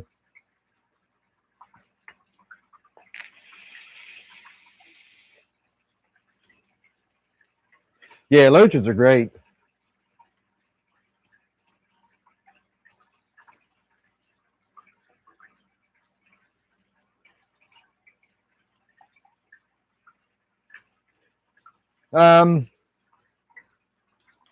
So I have been buying pool noodles. I'm going to shift gears here for a minute. Steve just bought a little beat around kayak like I have for a little, I think of it as my little creek runner. It's not my nice expensive kayak that's meant for the reservoir. It's just for going in little streams and really shallow, small places where we have to get out and throw the kayak over a fallen log or something. It's lightweight, it's really cheap, but because it's really cheap, it's got no thigh bracing or padding or anything in it. And on the outside edge of my cockpit, if I lock myself in, which I can do a little bit, I put foot pedals in it instead of those little like weird shaped foot mold things that came with it. But I actually put real solid foot pedals in it, so I can lock in. But it's the fucking cockpit is so wide that, you know, to lock in, I got to spread my damn knees so far apart. I feel like I'm prepping for a fucking pelvic exam. And it's tiring to hold yourself, you know, locked in with your legs that far pushing apart. So I got pool noodles to put over the edge, because the edge has no padding. It's just a hard edge of plastic. It feels like it's cutting into your leg. So I got a pool noodle, and the first one I got was a really small diameter because I didn't want to take up too much internal space within the cockpit, and I also didn't want it to look silly like the kayak has like swim wings on, like little swimmies on its arms. But when I put the small ones in there, it actually made it more comfortable, and I realized like I could actually tighten this up a lot more. So I went back today and I got a jumbo size pool noodle, and so now my kayak looks like it's got swimmies on, but it actually narrowed my cockpit by about 1.75 inches on either side. So it's significant. And when I get in there now and sit down, not only do I have the ability to really get my legs locked in comfortably without having to, you know, gape my fucking knees open. It's because it's such a large piece of foam. I have this big padded thigh brace to press up against. And even though all I've done is sit in my backyard and test it out, it's a game changer. It makes that kayak so much more usable and comfortable. I'll be able to handle it better. I'll be able to thrash it around and throw it around. I'll be able to like solidly lock into it. So I'm excited. I'm looking forward to getting out for our first trip in it.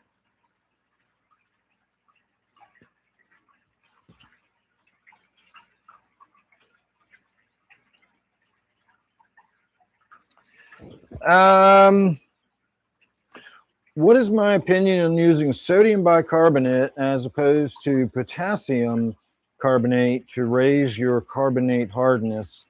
Well, I don't really have a lot of thoughts on that, honestly. I don't really know why you would want to use one versus the other.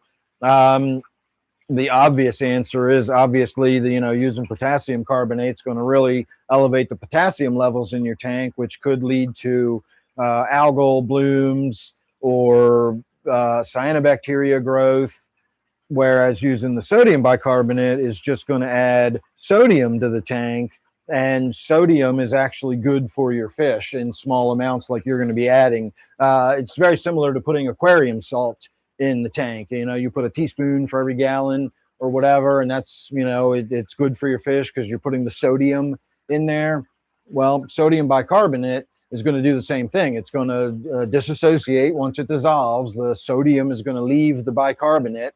The bicarbonate's going to do its thing for your pH, and the additional sodium in the water is going to be beneficial to your fish. So if I had my choice, I would use the sodium over the potassium, because again, the potassium could run into issues with algal growth and so on and so forth. My main question would be, though, is why do you choose to do it that way? Are you specifically looking to raise your carbonate hardness without affecting the general hardness? Because the easiest way to do it is just to put some crushed coral in there. It doesn't take a lot.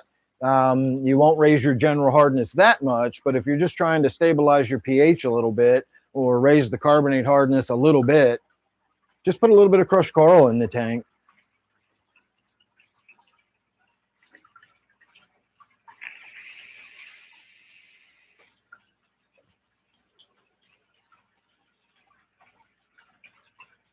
Yeah, that'll be easy enough to take care of, Steve. Yeah, that was going to be my other point. Sodium bicarbonate's got to be way cheaper than potassium bicarbonate. I don't even know where you'd get potassium bicarbonate. That sounds like something you'd get a laboratory supply place, whereas the sodium bicarbonate you can get anywhere. It's funny that that came up today. I was actually thinking about saltine crackers last night and how I grew up believing that they were called saltines because of all the salt all over them. I'm sure some of you believe that. And I always used to laugh at the salt-free saltines because that just seems like such an oxymoron. Like, how can you call them saltines when you don't fucking put any salt on them? But it turns out, once again, it's because I didn't know the whole story. You just can't make assumptions about things or think you know everything.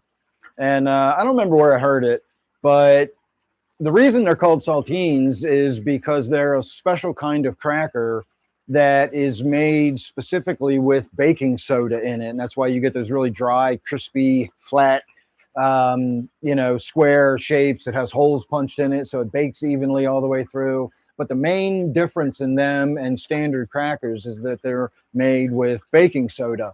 And way back in the day, baking soda was referred to as baking salts. And so since those were the crackers that were made with baking salts, they were saltine crackers. We don't call them baking salts anymore. We call it baking soda. But that's where it gets its name, from the baking soda, not the actual salt that's on the top of the cracker.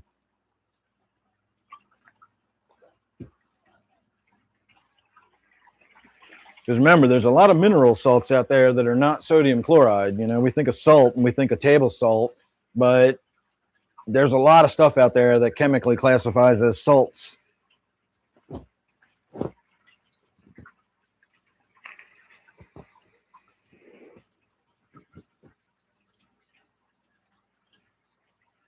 Oh, your greenhouse. I was wondering what you were talking about for a minute there, Anna.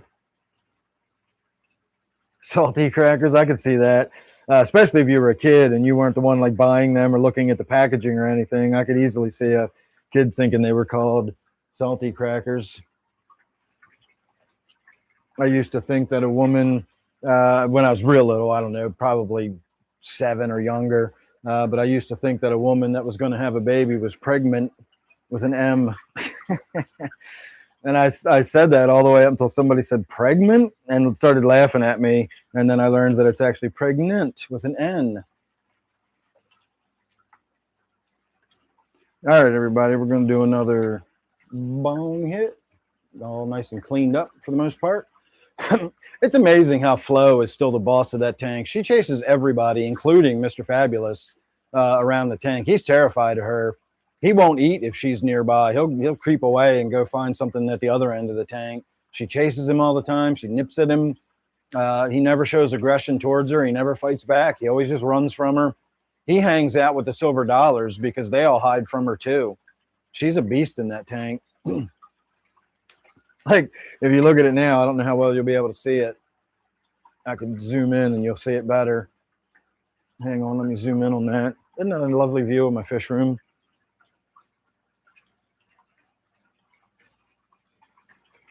So Flo is right here, and everybody else in the tank is right there.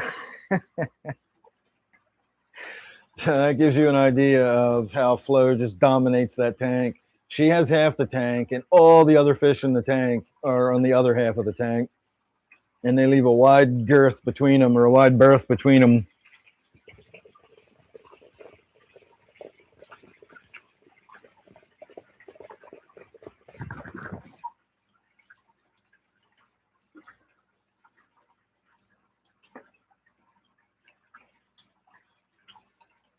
Yeah, she's definitely bossing that tank. All right, everybody. Wow, it's 10 o'clock already. That went fast. All right, let's get you guys into first positions here, and then we'll chat it up for a few minutes and start winding it down. You know what? Let's get some shrimp out of my trap and see what's in there. It gives you a look at how much of duckweed we got going on. Oh, I forgot. I still got you half zoomed in. Hang on. Let me get the shrimp trap out and see what we got in that. And then we can maybe dump it in here. I'll get you zoomed back out in a second.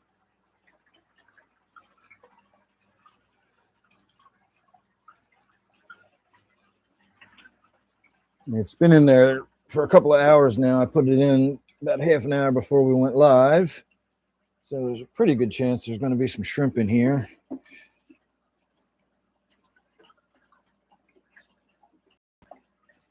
but I don't know for sure. We definitely have a lot of snails on the outside of it. Let me collect them off first and throw them in my tank with the loaches in it.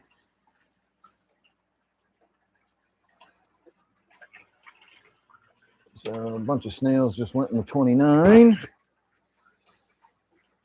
And this is a very simple, it's an empty fish food container. I have a little funnel that I bought.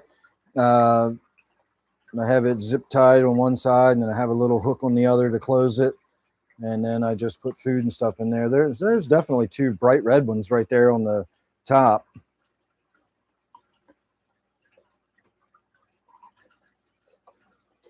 There's some little clear ones. And there's a ton of snails in there. Let's see how many shrimp are still in there, if any. I don't see any more shrimp, so we're going to dump this into the 29 because I got all the snails knocked off the side. Plus there's I guess I didn't get them all knocked off the side, did I?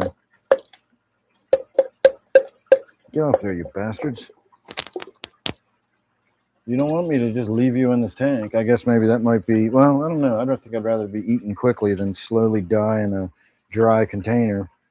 I wonder how the snails feel about it, because if these two bastards don't get the hell out of there, they're going to dry up in a dry container. All right.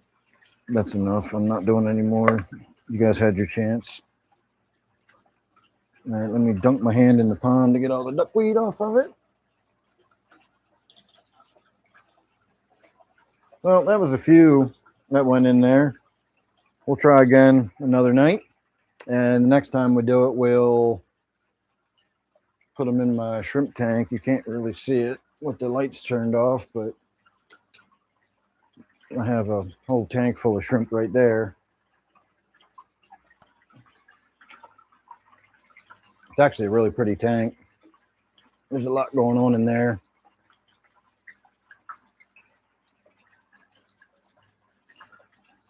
And there is a shit ton of shrimp living in it. See, I even have an Airstone sponge filter in this tank.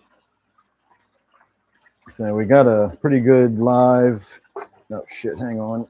Let me get this fixed now that I knocked it loose. We got a pretty good chunk of live Java moss acting as my filter.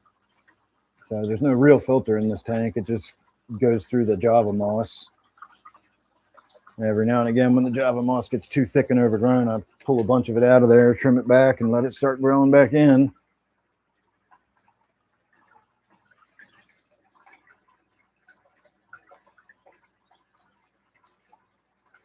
All right. I got my number 5 tips from Amazon today. They were kind of expensive, but I got them in one day. It was like $26 or something for a 4-pack. But when I tried to get them from, hey, eyes up here, everybody. When I tried to get them from Element Vape, they were sold out of the number 5 tips. So I got them on Amazon, and they were not the new version. They were just the standard tip. I did have a hell of a time drilling it out to widen the mouth on it. The other ones I got were much easier, and I think the other ones came in 5-packs. So I'm not sure what's going on with that. Let me turn that down a little bit. Whew. That was harsh. I'm looking old. I don't need all that bright light on me. All right. We'll set it up for a session, so we'll get it going. And I don't know if you heard me earlier, Steve. What I've been doing with this to get huge hits is just put the edge of the bottom right up on the oil and let it melt into like a little puddle. And as long as you don't suck real hard, you don't suck liquid up. You can just boil a puddle and just keep hitting and hitting and hitting.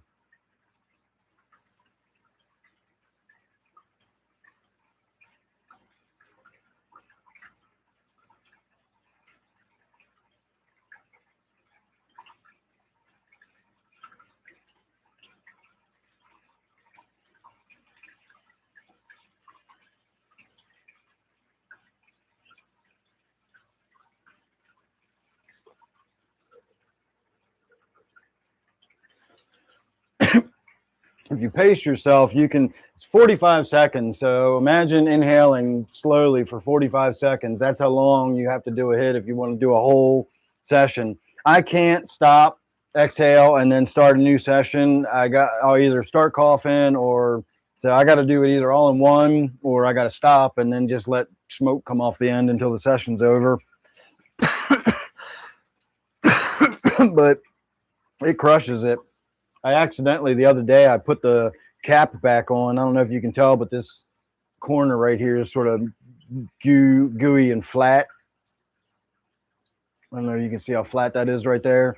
I put the cap back on while the session was still running. I didn't realize the tip was still heating, and I melted the inside of it a little bit. So it still works though, but I definitely let it cool down a little bit before I put the cap on, because it's almost touching the tip now. I definitely don't want to get plastic on it.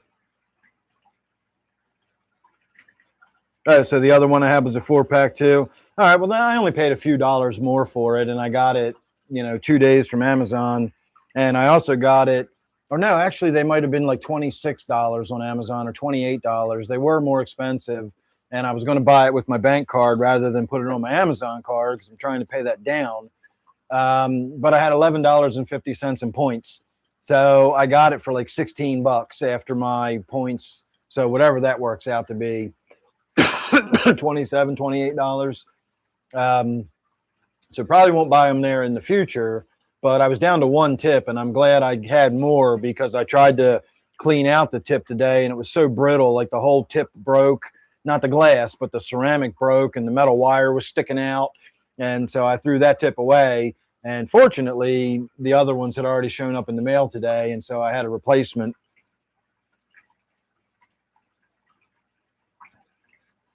All right, let me get caught up here. Hey, Craig, if I didn't say hi already.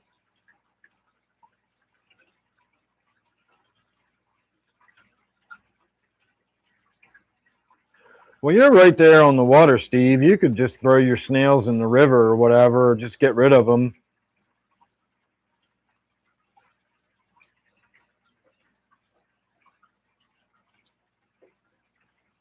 I'm definitely not going to get a butterfly fish. I put some assassin snails in one of my tank one time, and I never saw them again, and I never noticed anything, so I don't know if they died or what. Kind of like the trumpet snails that you gave me.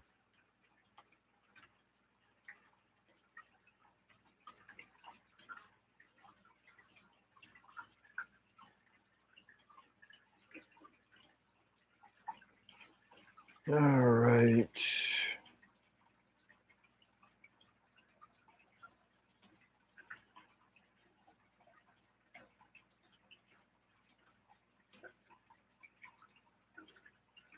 Can smoke and fly.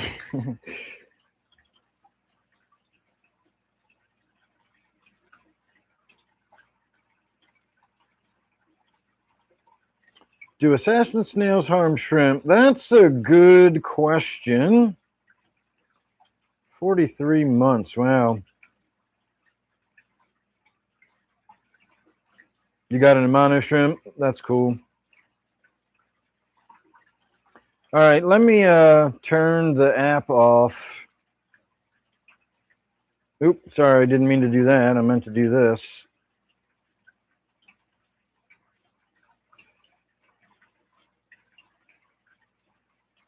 Let me look something up here real quick. Helps if you actually click on the thing to go to the page. I am of legal age, and I would like to search for Luca V tip.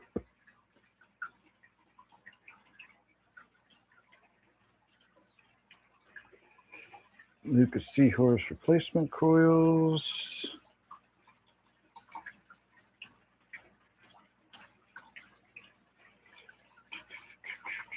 I got to select one somewhere.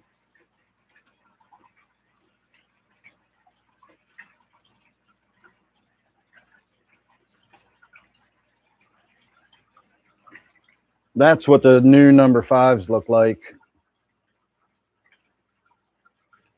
See how it's got almost like a pen or a cone shape on it? And you'll also notice that, unlike mine, the current number fives, the ceramic actually sticks a little proud of the glass.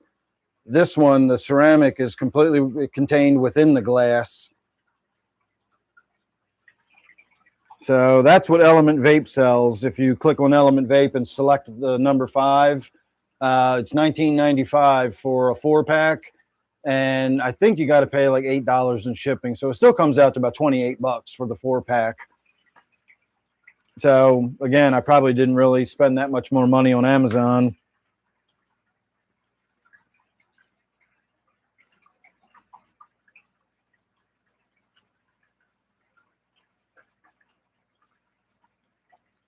You had the sodium kill your plants.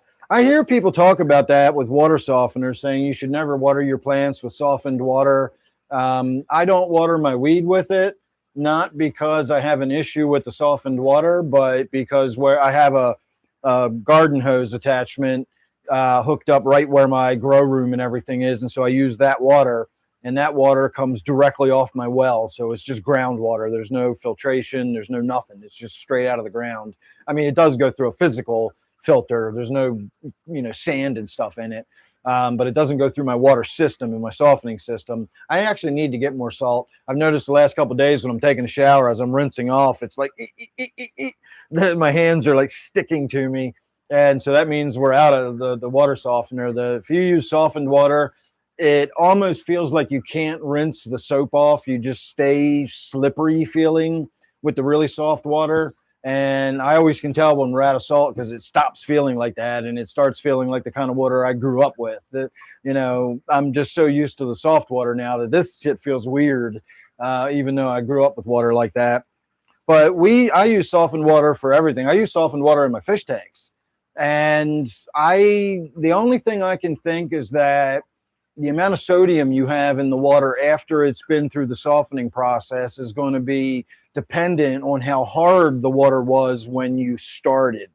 Now, the water coming out of my ground is not particularly hard, but I do harden it. I run it through a fairly complicated system. It comes out of the water, comes out of the ground soft and acidic. And so I run it through a substrate of calcium and magnesium and some other stuff, which hardens the water but raises the pH. Now that it's hardened, it then goes through the softener. It removes the hardness I added, but it leaves the carbonates behind, and that way I get a stable, regulated pH that I can adjust up or down, but I don't have hard water either. So I still have the softened water, but I kind of start with soft water, then I harden it, then I soften it again. But I don't have a ton of sodium in my water. My tap water has a total parts per million of like 200 or something, and a lot of that is sodium.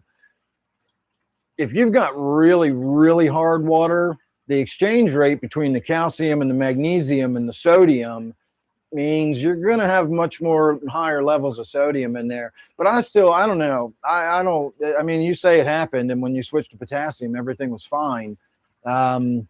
But I just can't imagine how those small amounts of sodium would have that much of an impact. Oh, that sounds awesome, Zini.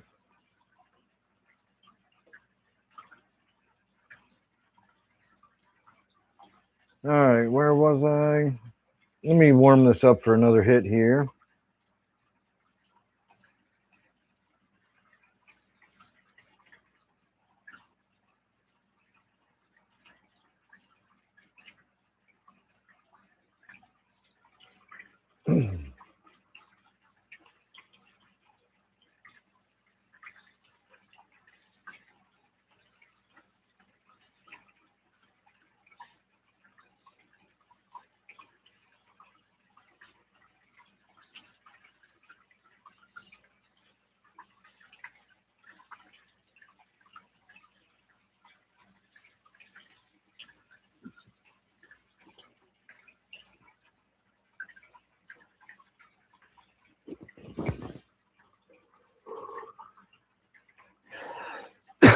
I didn't quite make it till it timed out, but pretty close.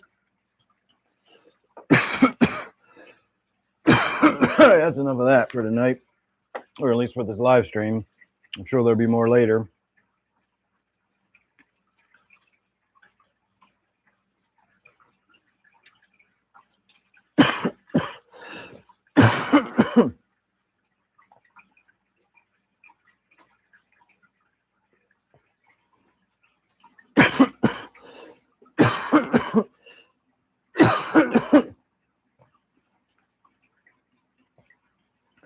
I had way higher than 80 parts per million out of my tap.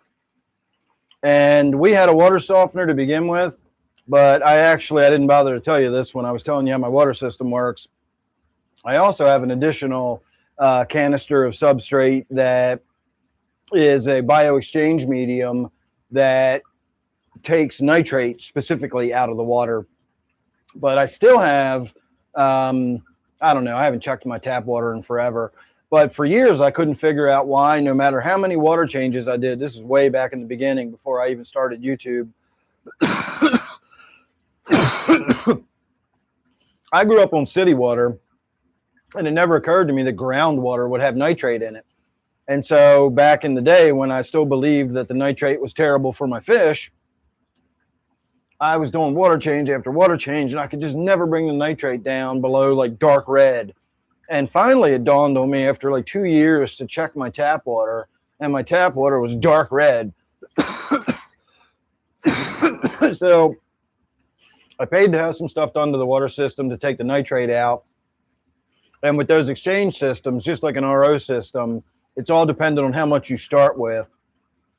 Like an RO system will remove 90 to 95% of the total dissolved solids. So if you're starting with a huge amount, you may still have 100 parts per million on the outflow, of your RO system. If you're starting with 100 parts per million, you could have as little as 1 or 2, maybe up to 4 or 5 on the outflow side. So the amount you start with really matters.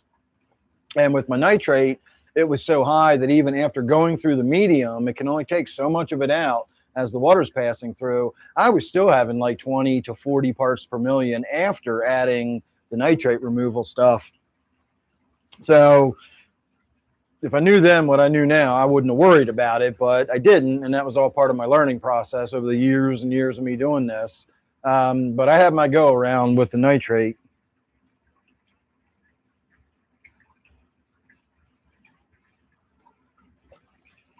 There's actually no medical correlation between blood pressure and sodium.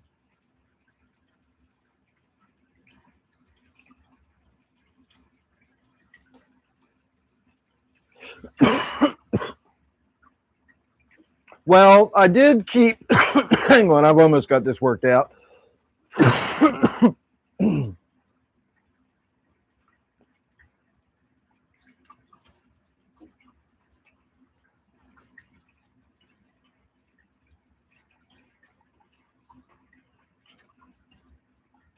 Yeah, it's hard to grow plants in water that's either too soft or too hard. But actually not necessarily. You can grow plants in hard water or soft water, provided your pH is correct. I'm 100% convinced that it's got nothing to do with how hard the water is. It's the pH. When certain minerals are dissolved in water, depending on the acidity of the water, they will either fall in or out of solubility for a plant.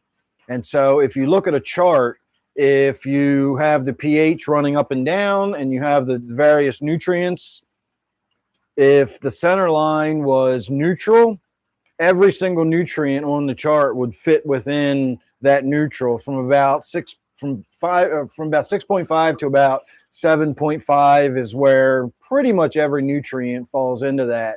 But some of those nutrients have a fairly narrow band of what they're soluble in. So if you go up to 7.8, you've gone past what a lot of the solubility is. And so a lot of those nutrients are just no longer available to the plant. Likewise, it tends to be more available on the acidic end. Once you get above like 7.8, you're down to almost nothing. Once you get above 8, you're getting almost no nutrients to your plant. It's the pH that's doing it.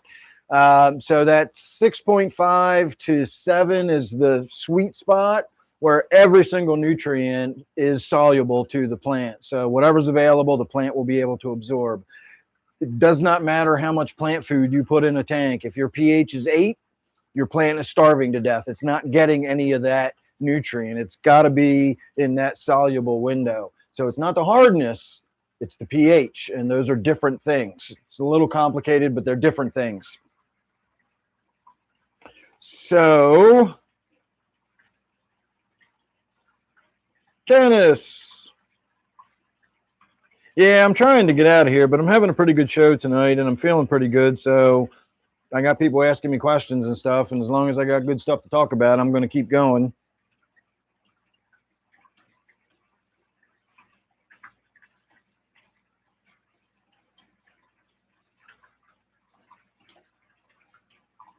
Well, I'll say my piece about the sodium, but I'll give you a disclaimer first.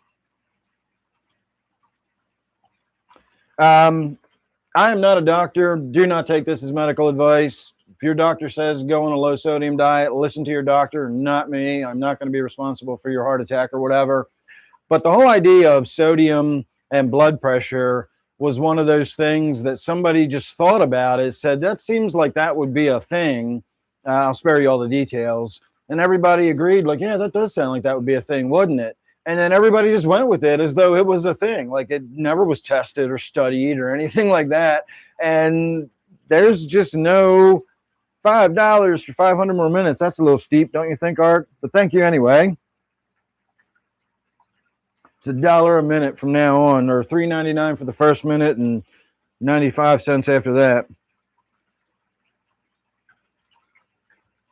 So the only medical study I saw about it actually indicated that the high sodium diet tended to give you a lower blood pressure, but they admitted it was more studies were needed. It was just a minor correlation or something.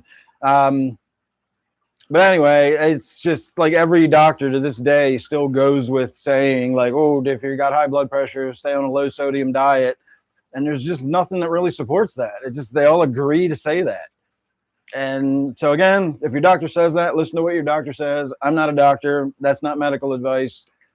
That's just what I've read about over the years. And so I don't tend to worry too much about the sodium in my diet.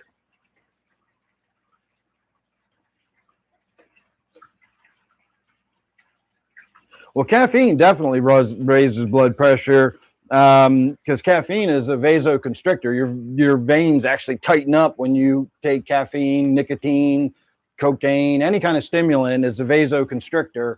And if you've got the same amount of blood in less space, it's going to raise the pressure of that blood within that space. So caffeine will definitely raise your blood pressure.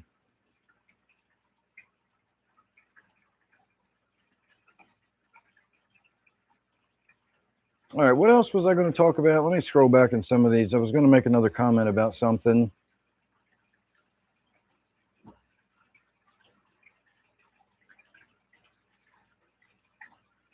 Oh, I know what I was going to say. With my tanks, I never used to worry about the softness. I thought that having soft water was good because I was always buying soft water fish. But I came to realize that even soft water fish need some mineralization. They need a little bit of calcium, a little bit of magnesium, a little bit of potassium in the water doesn't hurt.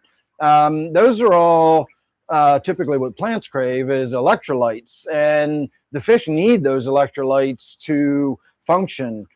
Nothing really will live in sterile, like pure water. If you've got actual pure water, like laboratory pure water, fish cannot survive in that. It's just too nothing in it. They need some mineralization. So as I gained experience, I started mineralizing some of my tanks depending on the fish I had.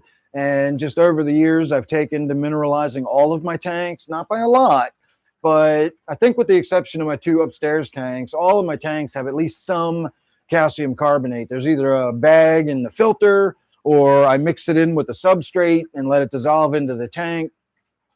But I always do put some mineralization in my tanks. And back in the day, I used to have fish that would get sick more often. I had fish that would die more frequently. Now, I always joke about it, but my fish live so damn long, the channel gets boring because I'm never buying new fish. I'm just waiting and waiting and waiting for my current fish to die off. Never used to be like that. So probably the mineralization has helped. Of course, the air stones have helped, stocking density, the way I feed. A lot of things have changed over the years with the way I've kept fish as I've, gained experience. But that's one of the things I do now. I put air stones in all my tanks and I mineralize all my tanks. So I am aware of my, softened water and everything. But again, sodium is good for the fish. The amount of sodium, put it this way, my tap water, well, first of all, let's establish a baseline. You know how when you salt your aquarium, you put a little bit of aquarium salt in with your freshwater fish? They usually recommend like a teaspoon per gallon, or maybe if you want to go light, you could do a teaspoon per every 3 gallons or something. My TDS, and again, I don't know what all of the dissolved solids are. There's probably other stuff in there, but let's assume that all of it is sodium because of my water system. My TDS is like 200 to 225 parts per million typically. If you took a teaspoon of table salt and you put it in a gallon of water, it would be about 1,700 parts per million once you dissolved it all into the water. Now, some of that's going to be the chloride. So even if it's half and half of that is sodium. That's a lot of sodium compared to what I've got coming out of my tap water. But that's a healthy level of sodium for the fish to have in the water. Sodium's an electrolyte too. It's an important one. And I've always assumed that the sodium that's in my softened water is beneficial. Again, for plants, that might be something different. But with my fish, having the additional sodium sort of built into my water is a good thing. I don't have to put aquarium salt in because I've already got a little bit of sodium in there to begin with. So that's kind of the way I've always thought about my water softener. But you all are correct about the fact that it does strip out all the other mineralization. I've got no calcium, no magnesium, no potassium or anything in there. And so I do have to add that back by putting the crushed coral in there. Again, just a little. I still want my water fairly soft, but I want to stabilize my pH with the carbonates, and I want to mineralize the tank with a little bit of calcium and magnesium. So it all works out. Hence, I'm a fish keeper extraordinaire.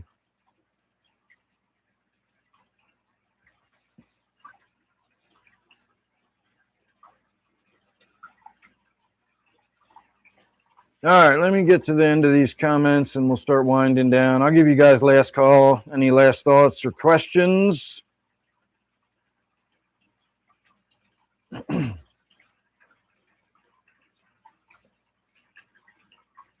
Hey, G-Bear, how are you?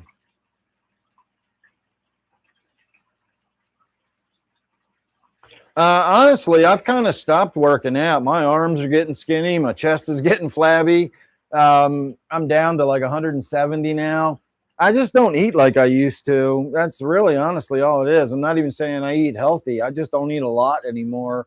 I try to stay reasonably active, even though over the winter I wasn't. But just not eating a lot, honestly, is the way I look thin. I did lose about 10 pounds when I started vaping nicotine not too long ago. So that was helpful.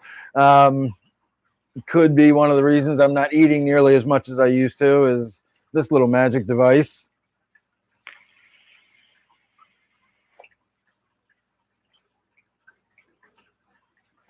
Magic device of deliciousness.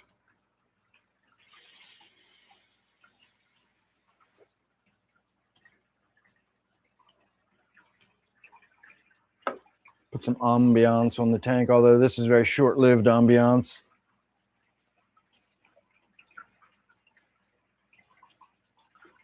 Yeah, you said that before, Janice. I still don't really understand why that is, though.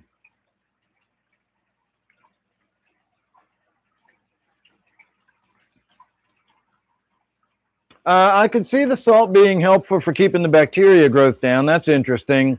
But in my case, I'm not going to worry about that. I do basically what Janice does. If I have a fish that's ill or sick for some reason or on medication, I will usually salt the tank at that point.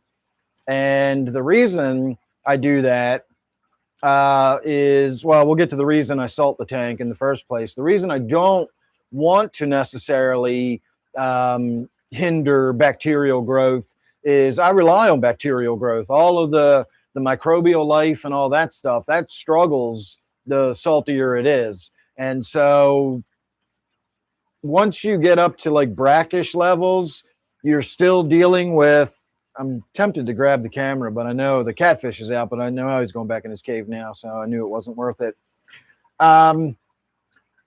Your nitrogen cycle will function basically the same, meaning in brackish water, it's the same fauna or same microfauna. It's the same species of bacteria and whatnot that do all your, oh, hang on.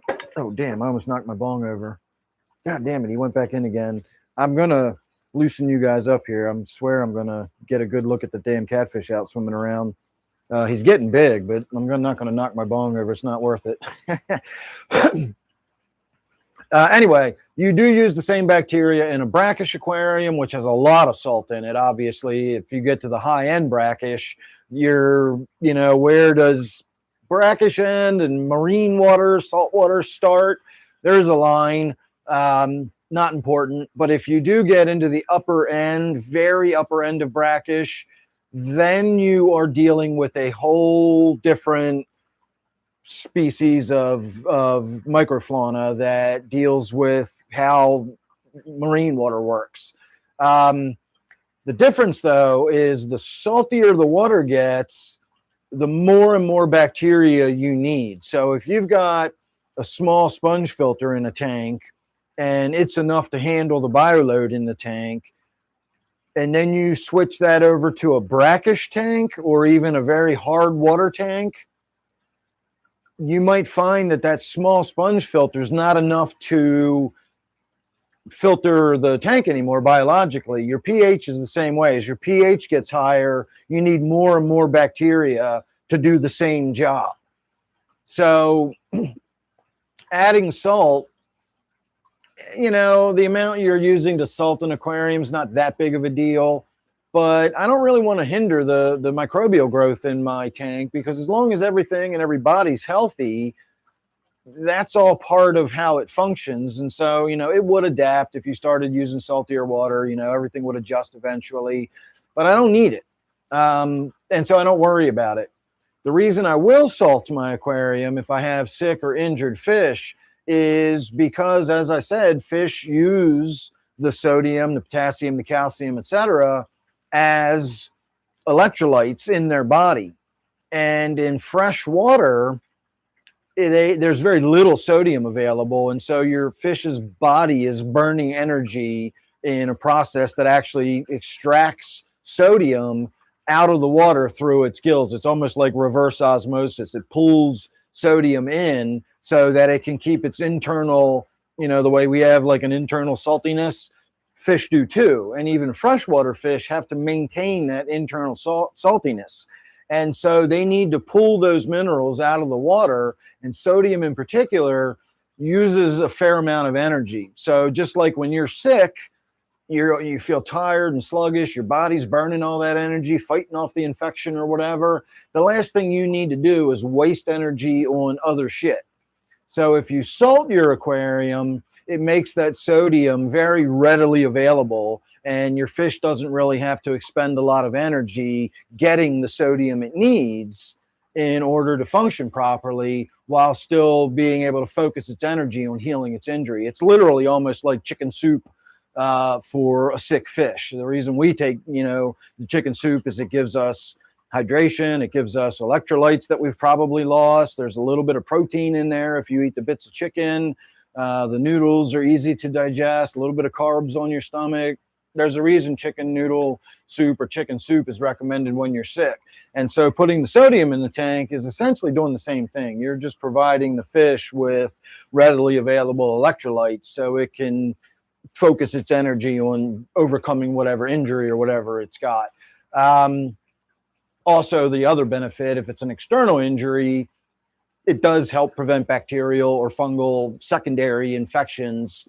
Again, if your fish is physically injured, if it's banged into something and has a sore on its side, you can salt your aquarium. That'll help prevent it from getting a secondary bacterial or fungal infection, while also relieving some stress on the fish while it's trying to heal. So salting the aquarium is good when needed, but in my case, I don't really think I need to worry about salt on a regular basis. And so that's kind of how I feel about salted aquariums. Plush Possum, thank you. Let me get caught up on some comments here, and then I will get to your question.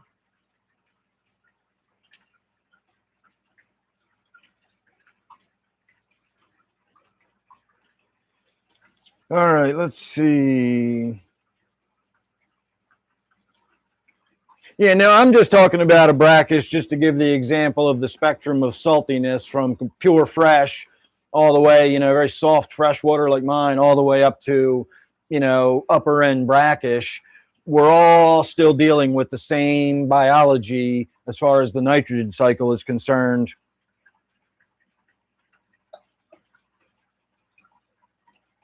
Yeah, a cup of salt in a 120 is nothing.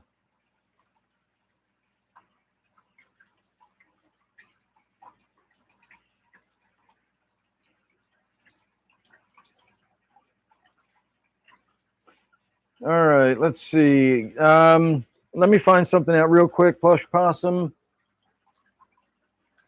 Computer, how many cups is 120 teaspoons? 120 teaspoons is 2.5 cups. So 2.5 cups would only be a teaspoon per gallon. And you can go up to 3 teaspoons per gallon. Still freshwater fish can take up to 3 teaspoons or 1 tablespoon per gallon. Some people will say 1 tablespoon per 5 gallons. That's still, more than a 2.5 cups. So you could put 2 to 2.5 cups in that tank easily and still be well within your threshold of fresh water. All right, how much driftwood lowers pH? That depends. I know that's the answer for just about everything. But it depends on how much carbonate hardness you have.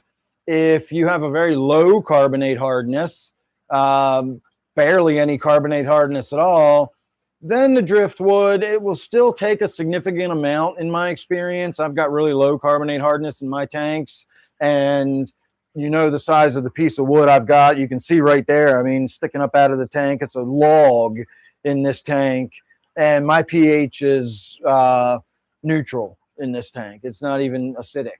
So carbonate hardness in this tank is probably, well, let's do a test. I do have the carbonate hardness test down here, and that's pretty easy to do. But I'm guessing, and I haven't tested this in a very long time, so I'm going to guess that the carbonate hardness is no more than 4. But we'll find out. I might be very wrong. Let me get a test tube here. No, where'd you go, you bastard? There you are. Let me rinse it out, because I swear to God, no matter how much you rinse one of these out after you're done with it, the next time you use it, there will be a little drip of colored water in the bottom of it. It's impossible to fully rinse it out in one go. I don't know what it is. All right, let's test the carbonate hardness here on this tank. Now, let me get a drink of iced tea first so I can keep talking. You guys got me on a roll tonight. We're having a good stream. I'm enjoying the questions. But excuse me. I gotta wet my whistle.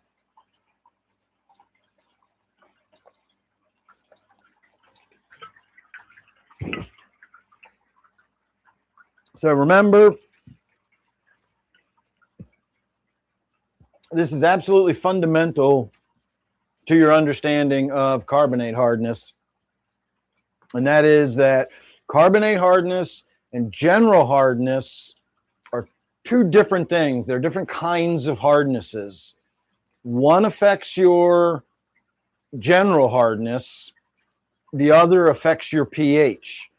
So when you put calcium carbonate into the tank, the calcium and the carbonate separate. And so the calcium is going to increase your general hardness, and the carbonate is going to buffer your pH, depending. So those are two separate things, two separate functions. So if you have a lot of calcium in your water, but you don't have a lot of carbonates, you can actually have a very low pH and still have very hard water. Or vice versa. You can have very soft water, but if you've got a really high carbonate level in the tank, you can have a pH of 8.5 and yet have really soft water. So they're completely different things and they can function independently. Generally, a tank that has a higher pH will also have a higher general hardness because of how we increase our pH, the calcium carbonate that I'm talking about. So if I'm trying to increase my pH by adding carbonate and I'm using crushed coral, I'm also adding calcium. And so they're both going to go up at the same time. You can add carbonate in the sodium bicarbonate we were talking about earlier. That will raise your carbonate level without affecting your general hardness at all.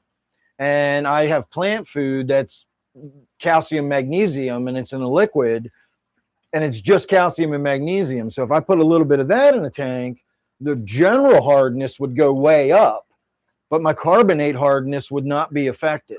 They're two separate things. We usually put them in the tank at the same time since they're bound together in limestone or snail shells, oyster shells, anything that's calcium carbonate based. Those two things are bound together. And so we're putting them in the tank at the same time. They separate as soon as they dissolve and do two different things. So always remember that. And if we check the carbonate hardness in this tank, again, I'm going to say it's 4 or under. And we'll also test the pH, and it should come in around neutral. It usually does. So the way this test works is you put your first drop in, it changes color, and then you count the drops until it changes color again. And it is a very noticeable color change. So we're going to do 1 drop. I kind of ran down the glass, but that was 1 drop. And we get a blue coloration. We're going to add 2 drops.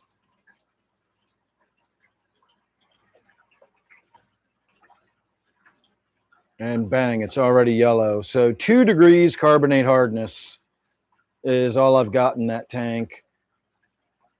So very, very little buffering going on in there. Let me go dump this out before I put it somewhere stupid and knock it down. I'll grab some pH paper too. And I'm going to bet that it's comes out right on 7. Now, again, my pH paper gives you a round number. It's not going to give us anything specific, but it'll probably just come out showing neutral. And I have tested this in various, vinegar, and I've used my general. I've used that. Where the hell is my? Oh, there it is. That stuff I was just talking about, that liquid that raises the general hardness and the pH and all that. I've used those things and tested it, and I get color changes. So the fact that it just always comes out neutral doesn't mean the paper's not working. It just means my tanks are really stable. Trying to tear this with wet fingers is difficult. So I'm not going to bother showing you because it never shows up on camera, but I just gotta give it a moment for the color to change.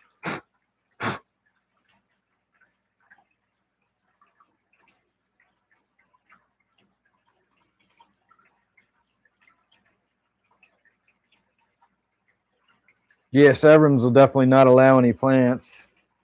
All right, let's see this under some light. Let's see. You know what? I think for the first time, I'm actually seeing something that's not neutral. So that's 6, and that's what it looks like to me. And that's 7. That definitely does not look neutral to me. So we have a result, everybody. 6. It's the first time I ever got one of my tanks to test anything other than friggin' neutral. Let's test the pond since I'm standing right here. God damn, this paper is really hard to tear with wet fingers. It's really soft.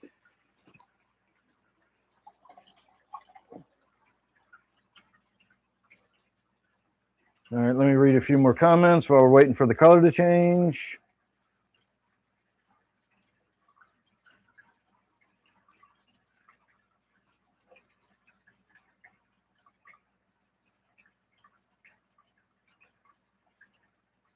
Wow, 13-year-old clown loaches, they must have been awesome.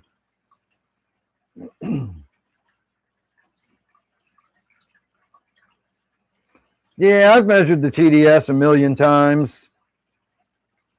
I honestly haven't used my TDS meter in so long. You know what? I think my pond might be 6 as well. That's 7, and that's 6. That's 5. I don't think it's 5 either. It's closer to 5 than it is to fucking 7, though. 7's green. All right, we got another result. All right, let's keep doing this. Let's test the goldfish pond here, or fancy goldfish tank. This has a fair whack of calcium carbonate in it because they're a harder water fish, and so I put a fair amount in there. Just even my discus tank has a fair amount in it. Are we going to get another 6 here? No, I can already see it greening up. If you let the drop of water form on the end, which this isn't really doing because I didn't dip it that long and soak it in, but you can see how it's getting the green coloration on it. So definitely doesn't look like 6. So that's neutral. So that's what most of my tanks come out at. Let's test the discus tank real quick too. I don't know where my TDS meter is. I know a pH meter has to be calibrated and you have to like keep it stored in water or some shit like that. I gave up on the digital pH meters because every time I used one, and I mean every time, like I could check the pH, I could wait a minute and check the pH again and I'd get a different number.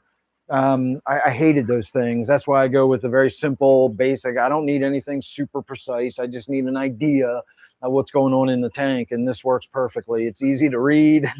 So you know what? I don't know when the last time I ever put any crushed coral. The crushed coral in that tank is in a bag in the filter, not in the tank itself. So I don't know how much I put in there, how long. It may all be dissolved away by now because I don't know what this is turning out to look like. Does that look more like 6 or more like 7? Yeah, that looks more like 7 to me. Yeah, it definitely looks more like 7. It's got that green tint to it. So even my discus tank is neutral. So in answer to your question, believe it or not, I held on to that. That was all part of my answer to your $9.99 question. It depends on your carbonates. In this tank with a carbonate hardness of 2, let's do the carbonate hardness in the fancy goldfish because we got neutral in that tank and we got 6 in this tank. So if you've got very low carbonate hardness, a big piece of driftwood will bring your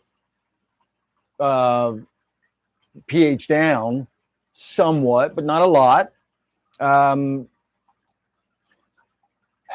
My thoughts on woodwork to reduce pH is that it's generally not a really good avenue to pursue.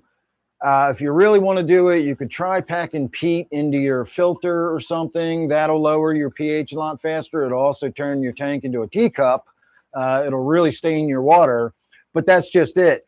What lowers your pH is the tannic acid. We say tannins, but it's tannic acid is what it is. And that acid lowers your pH. So the first thing you need to consider is how much tannic acid is being, excuse me, how much tannic acid is being released from the wood.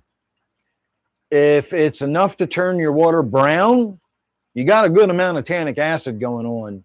Now, your next question is going to be, what is my carbonate hardness? If your carbonate hardness is 8 or 9 or 10 or 14, that tannic acid may not do very much. The way it works is if you've got a carbonate and we'll just say you've got an acid, make it simple. If you got a carbonate and you've got an acid, they go together and it acts as an antacid. It neutralizes the acid. That's why we eat calcium carbonate when we have an upset stomach. It neutralizes some of the acid that's in our stomach. So that's the battle you're fighting. How much acid do you have in the tank versus how much carbonate do you have in the tank? If you've got a balance, your pH will remain the same. If you've got a lot of carbonate, it'll just gobble up all the acid and your pH will be very high. If you've got a low amount of carbonate, there's just not enough carbonate to neutralize all the acid that's being produced, and that additional acid will lower your pH.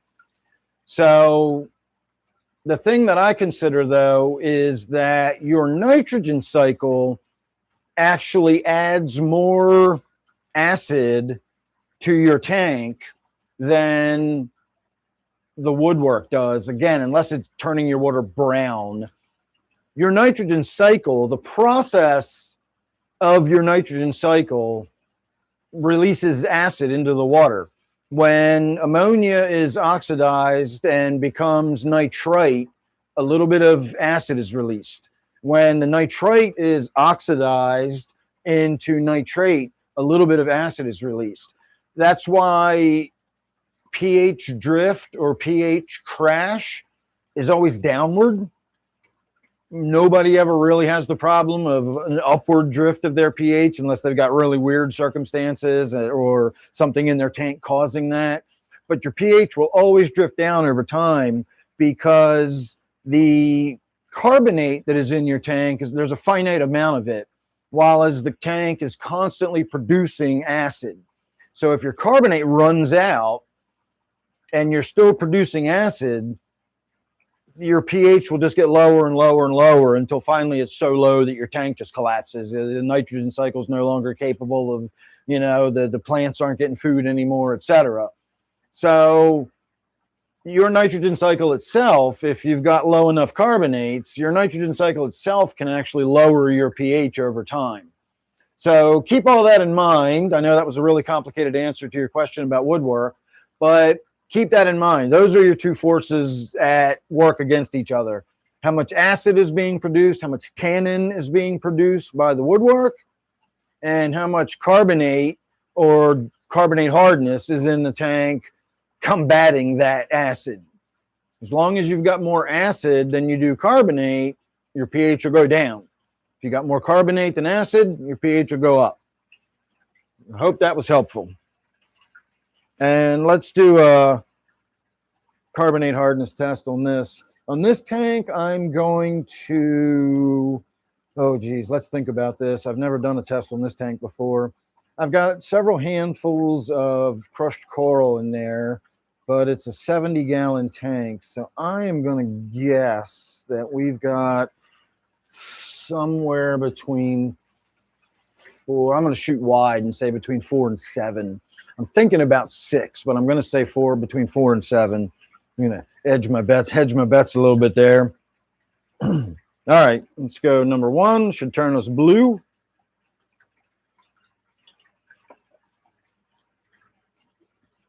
Nice and blue. Number 2.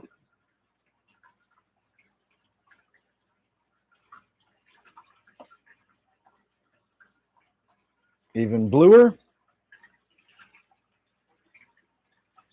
3. Oh, this might be the one. Even bluer. All right, we're getting into my window now. Here's 4.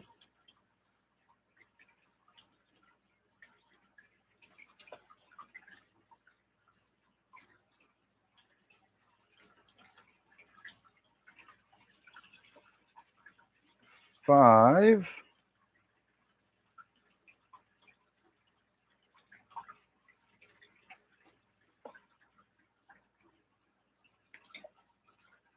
Oh, that was so close. It's getting there. And 6. Fucking nailed it. This one should do it.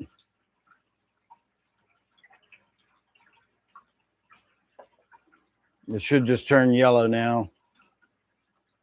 6. Fucking nailed it. So got a carbonate hardness of 6 in this tank, and my pH is 7, neutral. And we got a carbonate hardness of 2 in this tank, and the pH is 6. So let me go put this away before I spill it, and we'll come in. I'll get caught up on comments, and again, if we got nothing else going on, I'll go ahead and wrap it up. Any super chat comments and questions will certainly get addressed, and I would highly encourage them. I do appreciate all of them. And of course, I also appreciate all my members. So if you'd like to join a membership, that's only $2.99 a month. And you'll get a Wednesday members only live stream as part of your membership. You get access to my Discord server. So if you're enjoying the show, check out the membership. $2.99 a month, that's a deal. And you also get access to my Discord server. All right, let me see.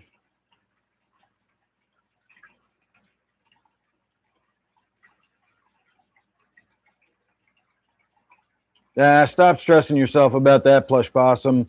If your fish are thriving, you're doing everything you need to. Loving your fish to death is more of a problem than just leaving them the hell alone. If they're doing fine, leave them alone. You start trying to perfect everything, especially if you start chasing numbers around. If you start trying to get your nitrate under a certain level, or you're trying to make sure your pH is exactly where it says on the box, like, don't do any of that shit. If your fish are doing fine, leave them the hell alone, and they will continue to do fine. You getting in there and tinkering with stuff, trying to make it the perfect environment, is going to do more harm than good, I promise you. No, not a Long Island iced tea. I've not had alcohol in nearly 15 years now. Yeah, exactly. Equilibrium from Seachem is something that will raise your general hardness without raising your carbonate hardness. Or is it the other way around? I know the Wonder Shells will raise your carbonate hardness without raising your general hardness. So if you want to raise your pH without affecting your general hardness, you can put the Wonder Shells in your tank, and it'll just put carbonates in your tank without affecting your general hardness.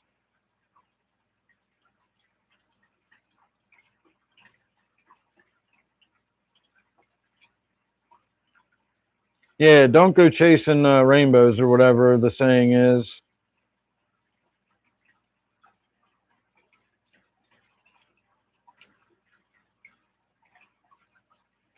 I don't know how much buffer I've actually got in this tank, Zini. I'm assuming that's what you were asking about. Yeah, I would love to have some really old clown loaches. I've never had a lot of success with them over the years. I'm not going to get into my whole clown loach thing now. Trying to wrap this up, and I could talk about that for half another hour.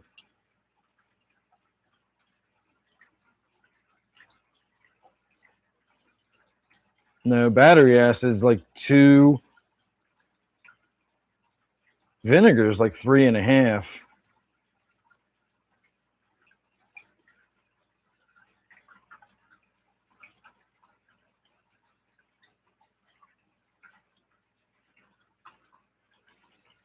All right. I don't know how many comments I got to go.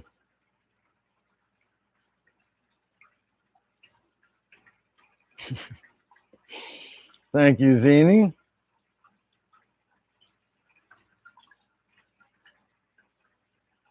Yeah, exactly. Plus, that's another point I was going to get to, is if you're doing fairly frequent water changes, I kind of figured I'd summarize that by saying your water has to turn brown. Obviously, if you're doing frequent water changes, that's not going to happen.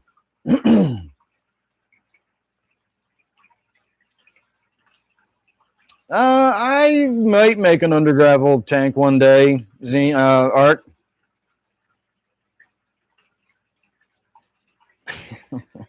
I'm guessing those are the next lyrics. Oh, that sucks, Plush. Don't give up just because you lost a pet.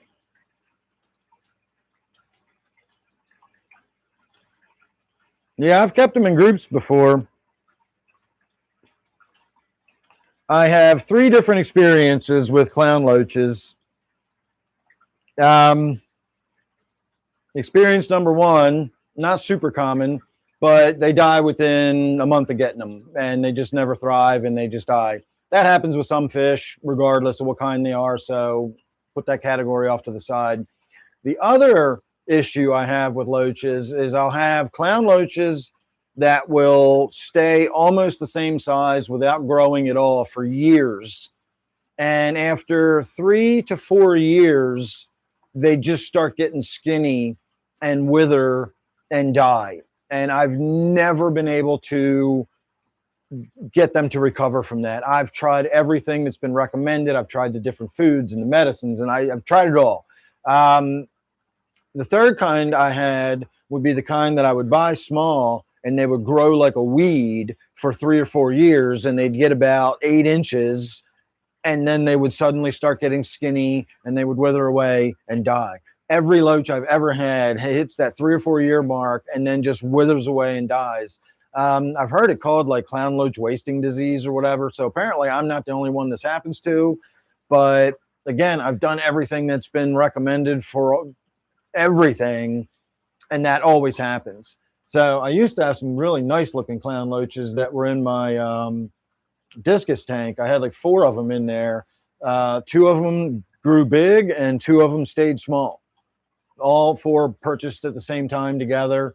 And all of them all started withering away one after another within about a 9-month window, and then they were all dead and gone. So that was the last clown loaches I had. That's been several years now. But I do eyeball them up when I see them in the pet store because I really, really like the clown loaches, especially when they start to get big. They're so impressive.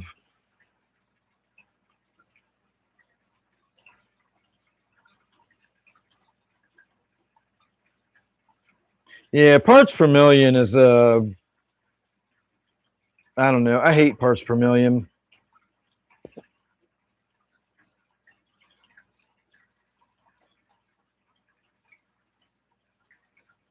Yeah, you can get some good money for the big ones. I've seen ones that were a foot long selling for $300 or $400 in fish stores. People say they take a long time to get that big, but again, after just 4 years, I've had them at 8 inches. I know fish slow down the older they get, and there's a big difference between 8 inches and 12 inches.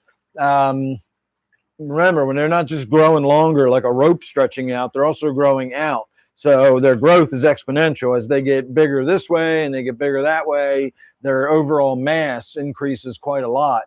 And so it takes probably, say if it takes 4 years to get 8 inches, another 4 years might only have them at 9.5 inches, and 4 more years might only have them at 10.5 inches. And slowly you'll get up to a foot long. But that 8 inches is the biggest loach I've ever had. All right, everybody, last dab of the night. I really do need to start winding down. This is a marathon for me tonight. Oh, God damn it, I always turn it off when I pick it up. This thing stays on so long that I forget it's still on. When I pick it up, I go to turn it on, and what I'm actually doing is turning it off. So then I got to turn it back on. Now we're preheating.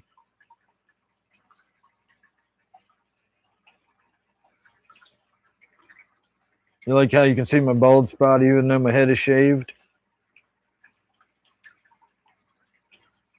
I'm reading comments. That's why I'm looking down the way I am. Oh, I forgot I'm heating up my tool until I almost burned my hand. Hang on.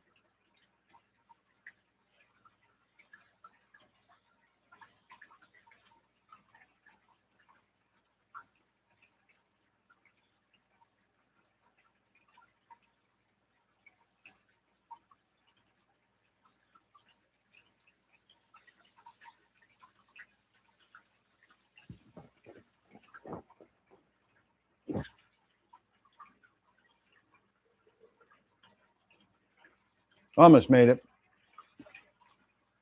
Another monster hit. This thing just absolutely crushes it. All right. Holy crap, that's amazing.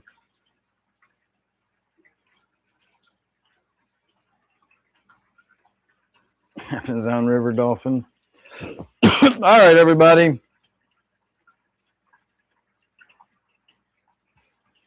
No, I've only ever had one piercing in my life, and I'll leave you all to guess where it was. It's probably, I'll just leave it up to your imagination, and then you can think I was pierced wherever you want to decide I was pierced. I will say it was only for about 2 weeks, and then I thought, this is stupid. I did it drunk one night, and of course, once you do a piercing, you have to leave it in so it can heal. And so for 2 weeks, I debated, should I just keep it? Should I not? I'm never going to do that again. And so after 2 weeks, I was like, this is stupid. I got so many dumb remarks, and people were like, hey, what the fuck is that? And I wasn't a piercing kind of guy. So we did away with it. And I still actually have a tiny, tiny little scar there. If you look at it today, remember, from a piercing, oh shit, I just gave it away. From a piercing in the side of my nose when I was 23 for 2 weeks, I still have a scar you can see there after that tiny little piercing.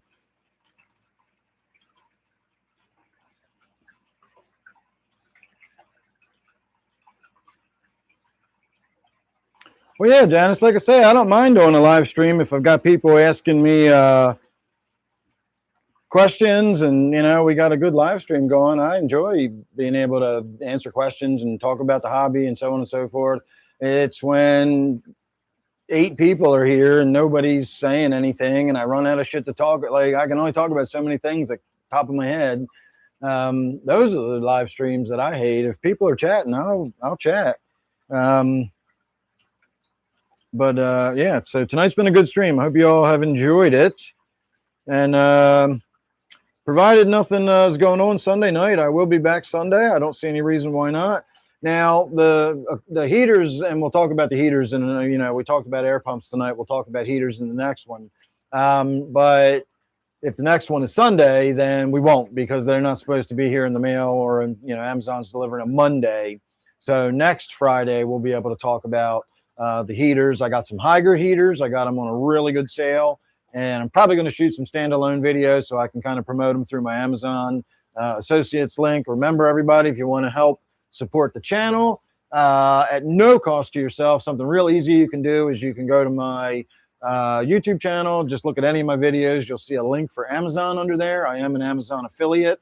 So if you do shop on Amazon, if you just go on using my link, doesn't change your shopping experience in any way, but I'll actually get a little commission off anything you buy, whether it's groceries or, you know, whatever, dog food, doesn't matter.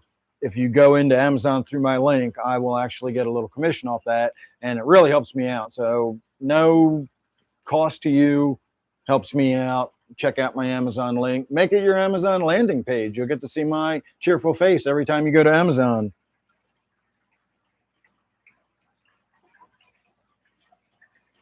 Transdermal.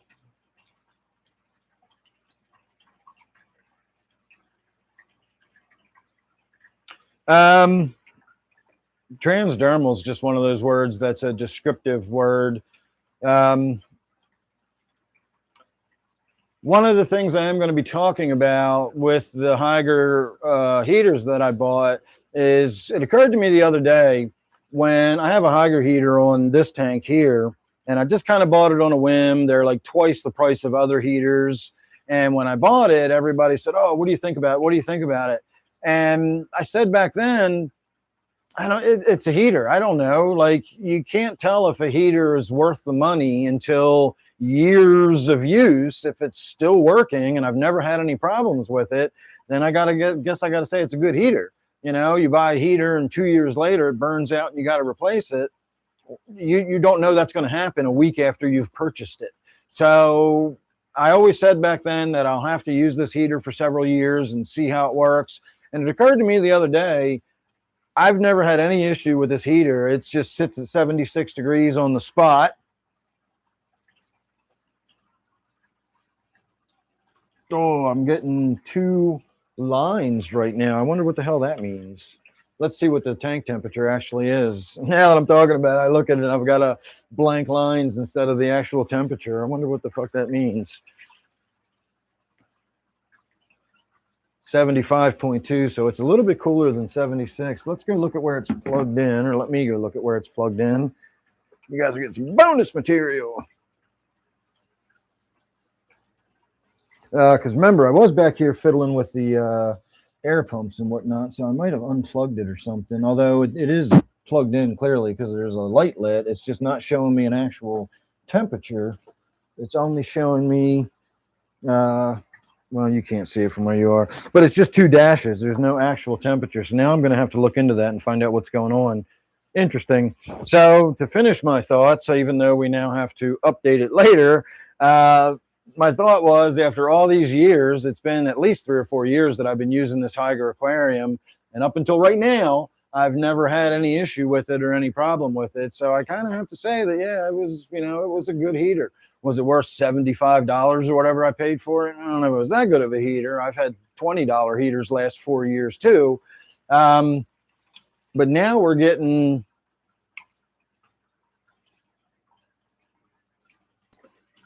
that. It should say 76 degrees, but it's green. And I don't know if that means that the heater is on and the tank is now heating. I'll check the temperature in the morning. We'll see if it stays, because my heat gun might be, or my thermometer might be a little off compared to that thermometer. That may think the tank is 76 because I had 75.2. So if we come down in the morning and it's 73, we'll know that heater's not working. But for some reason, that display is not working, and I don't know why. So maybe I'll Google that and see if I can do a little troubleshooting and figure out what's going on with that.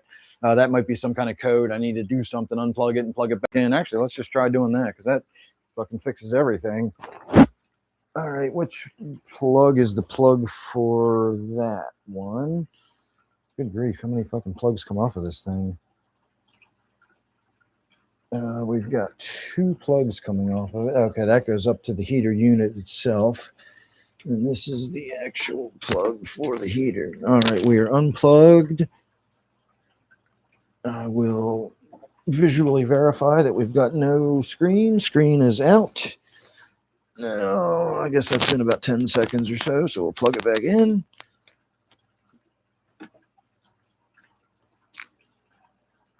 And we got 2 lines.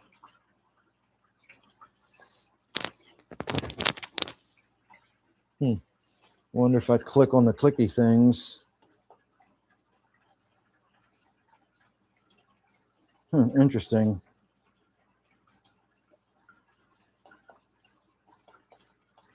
Let me reset it because it lights up and I get a number. So let me set it at 77 and see what happens. All right, it just went back to 2 straight lines. Interesting. I wonder if that means there's a fault and the heater itself is actually not working. Because what I said back then when I bought it was, again, I've had cheap heaters that last 4 years. All heaters that function the way this one does with the typical heating element, there's a switch in there that every time it comes on and off, it's wearing that switch out. They have a limited lifetime. So unless they make it like extra super heavy duty, they can make it so that lifetime is 10 years, but sooner or later switches are going to wear out, and, cheaper, stuff tends to have cheaper switches that wear out quicker. Sometimes they stick on, sometimes they stick off. So it's possible that I may have spoke too soon. Perhaps that heater is now non-functional. Again, tomorrow I'll get down here and I'll stick my hand in there and hold it and see if it feels warm. And, we'll check the tank temperature to see if it's going down. I don't know what's going on with it yet, but clearly we got something going on there.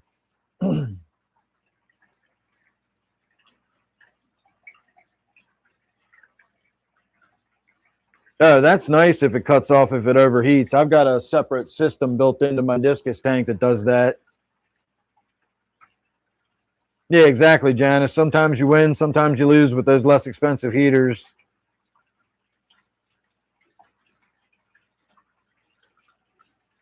All right, everybody. I think on that note, we're going to call it a night. It's 11:15. You guys got a marathon tonight. Woohoo! All right, we'll end the night with a bong hit. So say goodnight, everybody. Or I would say goodnight, Gracie, but I know none of you are going to get that. Some of you might get it. I stopped saying it before, but if you're old enough to know what say goodnight, Gracie references, then good for you. You've lived a long time.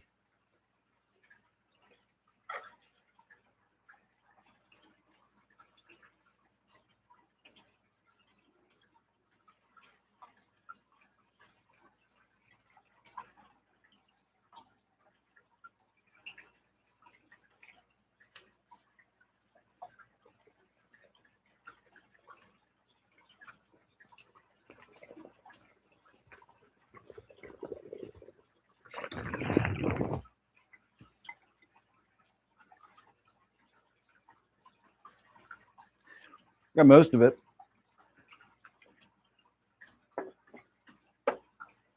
So, all right, everybody, on that note, we're going to say goodnight. Yeah, there you go, Mr. Natural.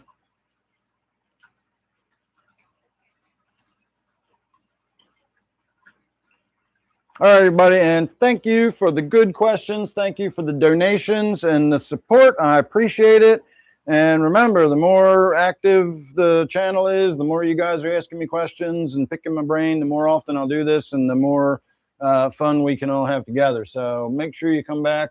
Again, don't always go live on Fridays and Sundays, but if I'm going to go live, it's probably going to be 8 o'clock on either Friday night or Sunday night. So subscribe, ring the bell. That way, when I do go live, you'll get notified. And of course, as I said, if you'd like to join, go to any of my videos, go below it. You'll see a join button. You can click on that. $2.99 a month. You get an extra live stream every week, and you get access to the Discord server. So check that out if you're interested. Otherwise, I will more than likely see you guys on Sunday night. But again, don't hold my feet to the fire on that one. Just pencil me in, and hopefully I'll see you then. All right, everybody. So long, and thanks for all the fish. Good night.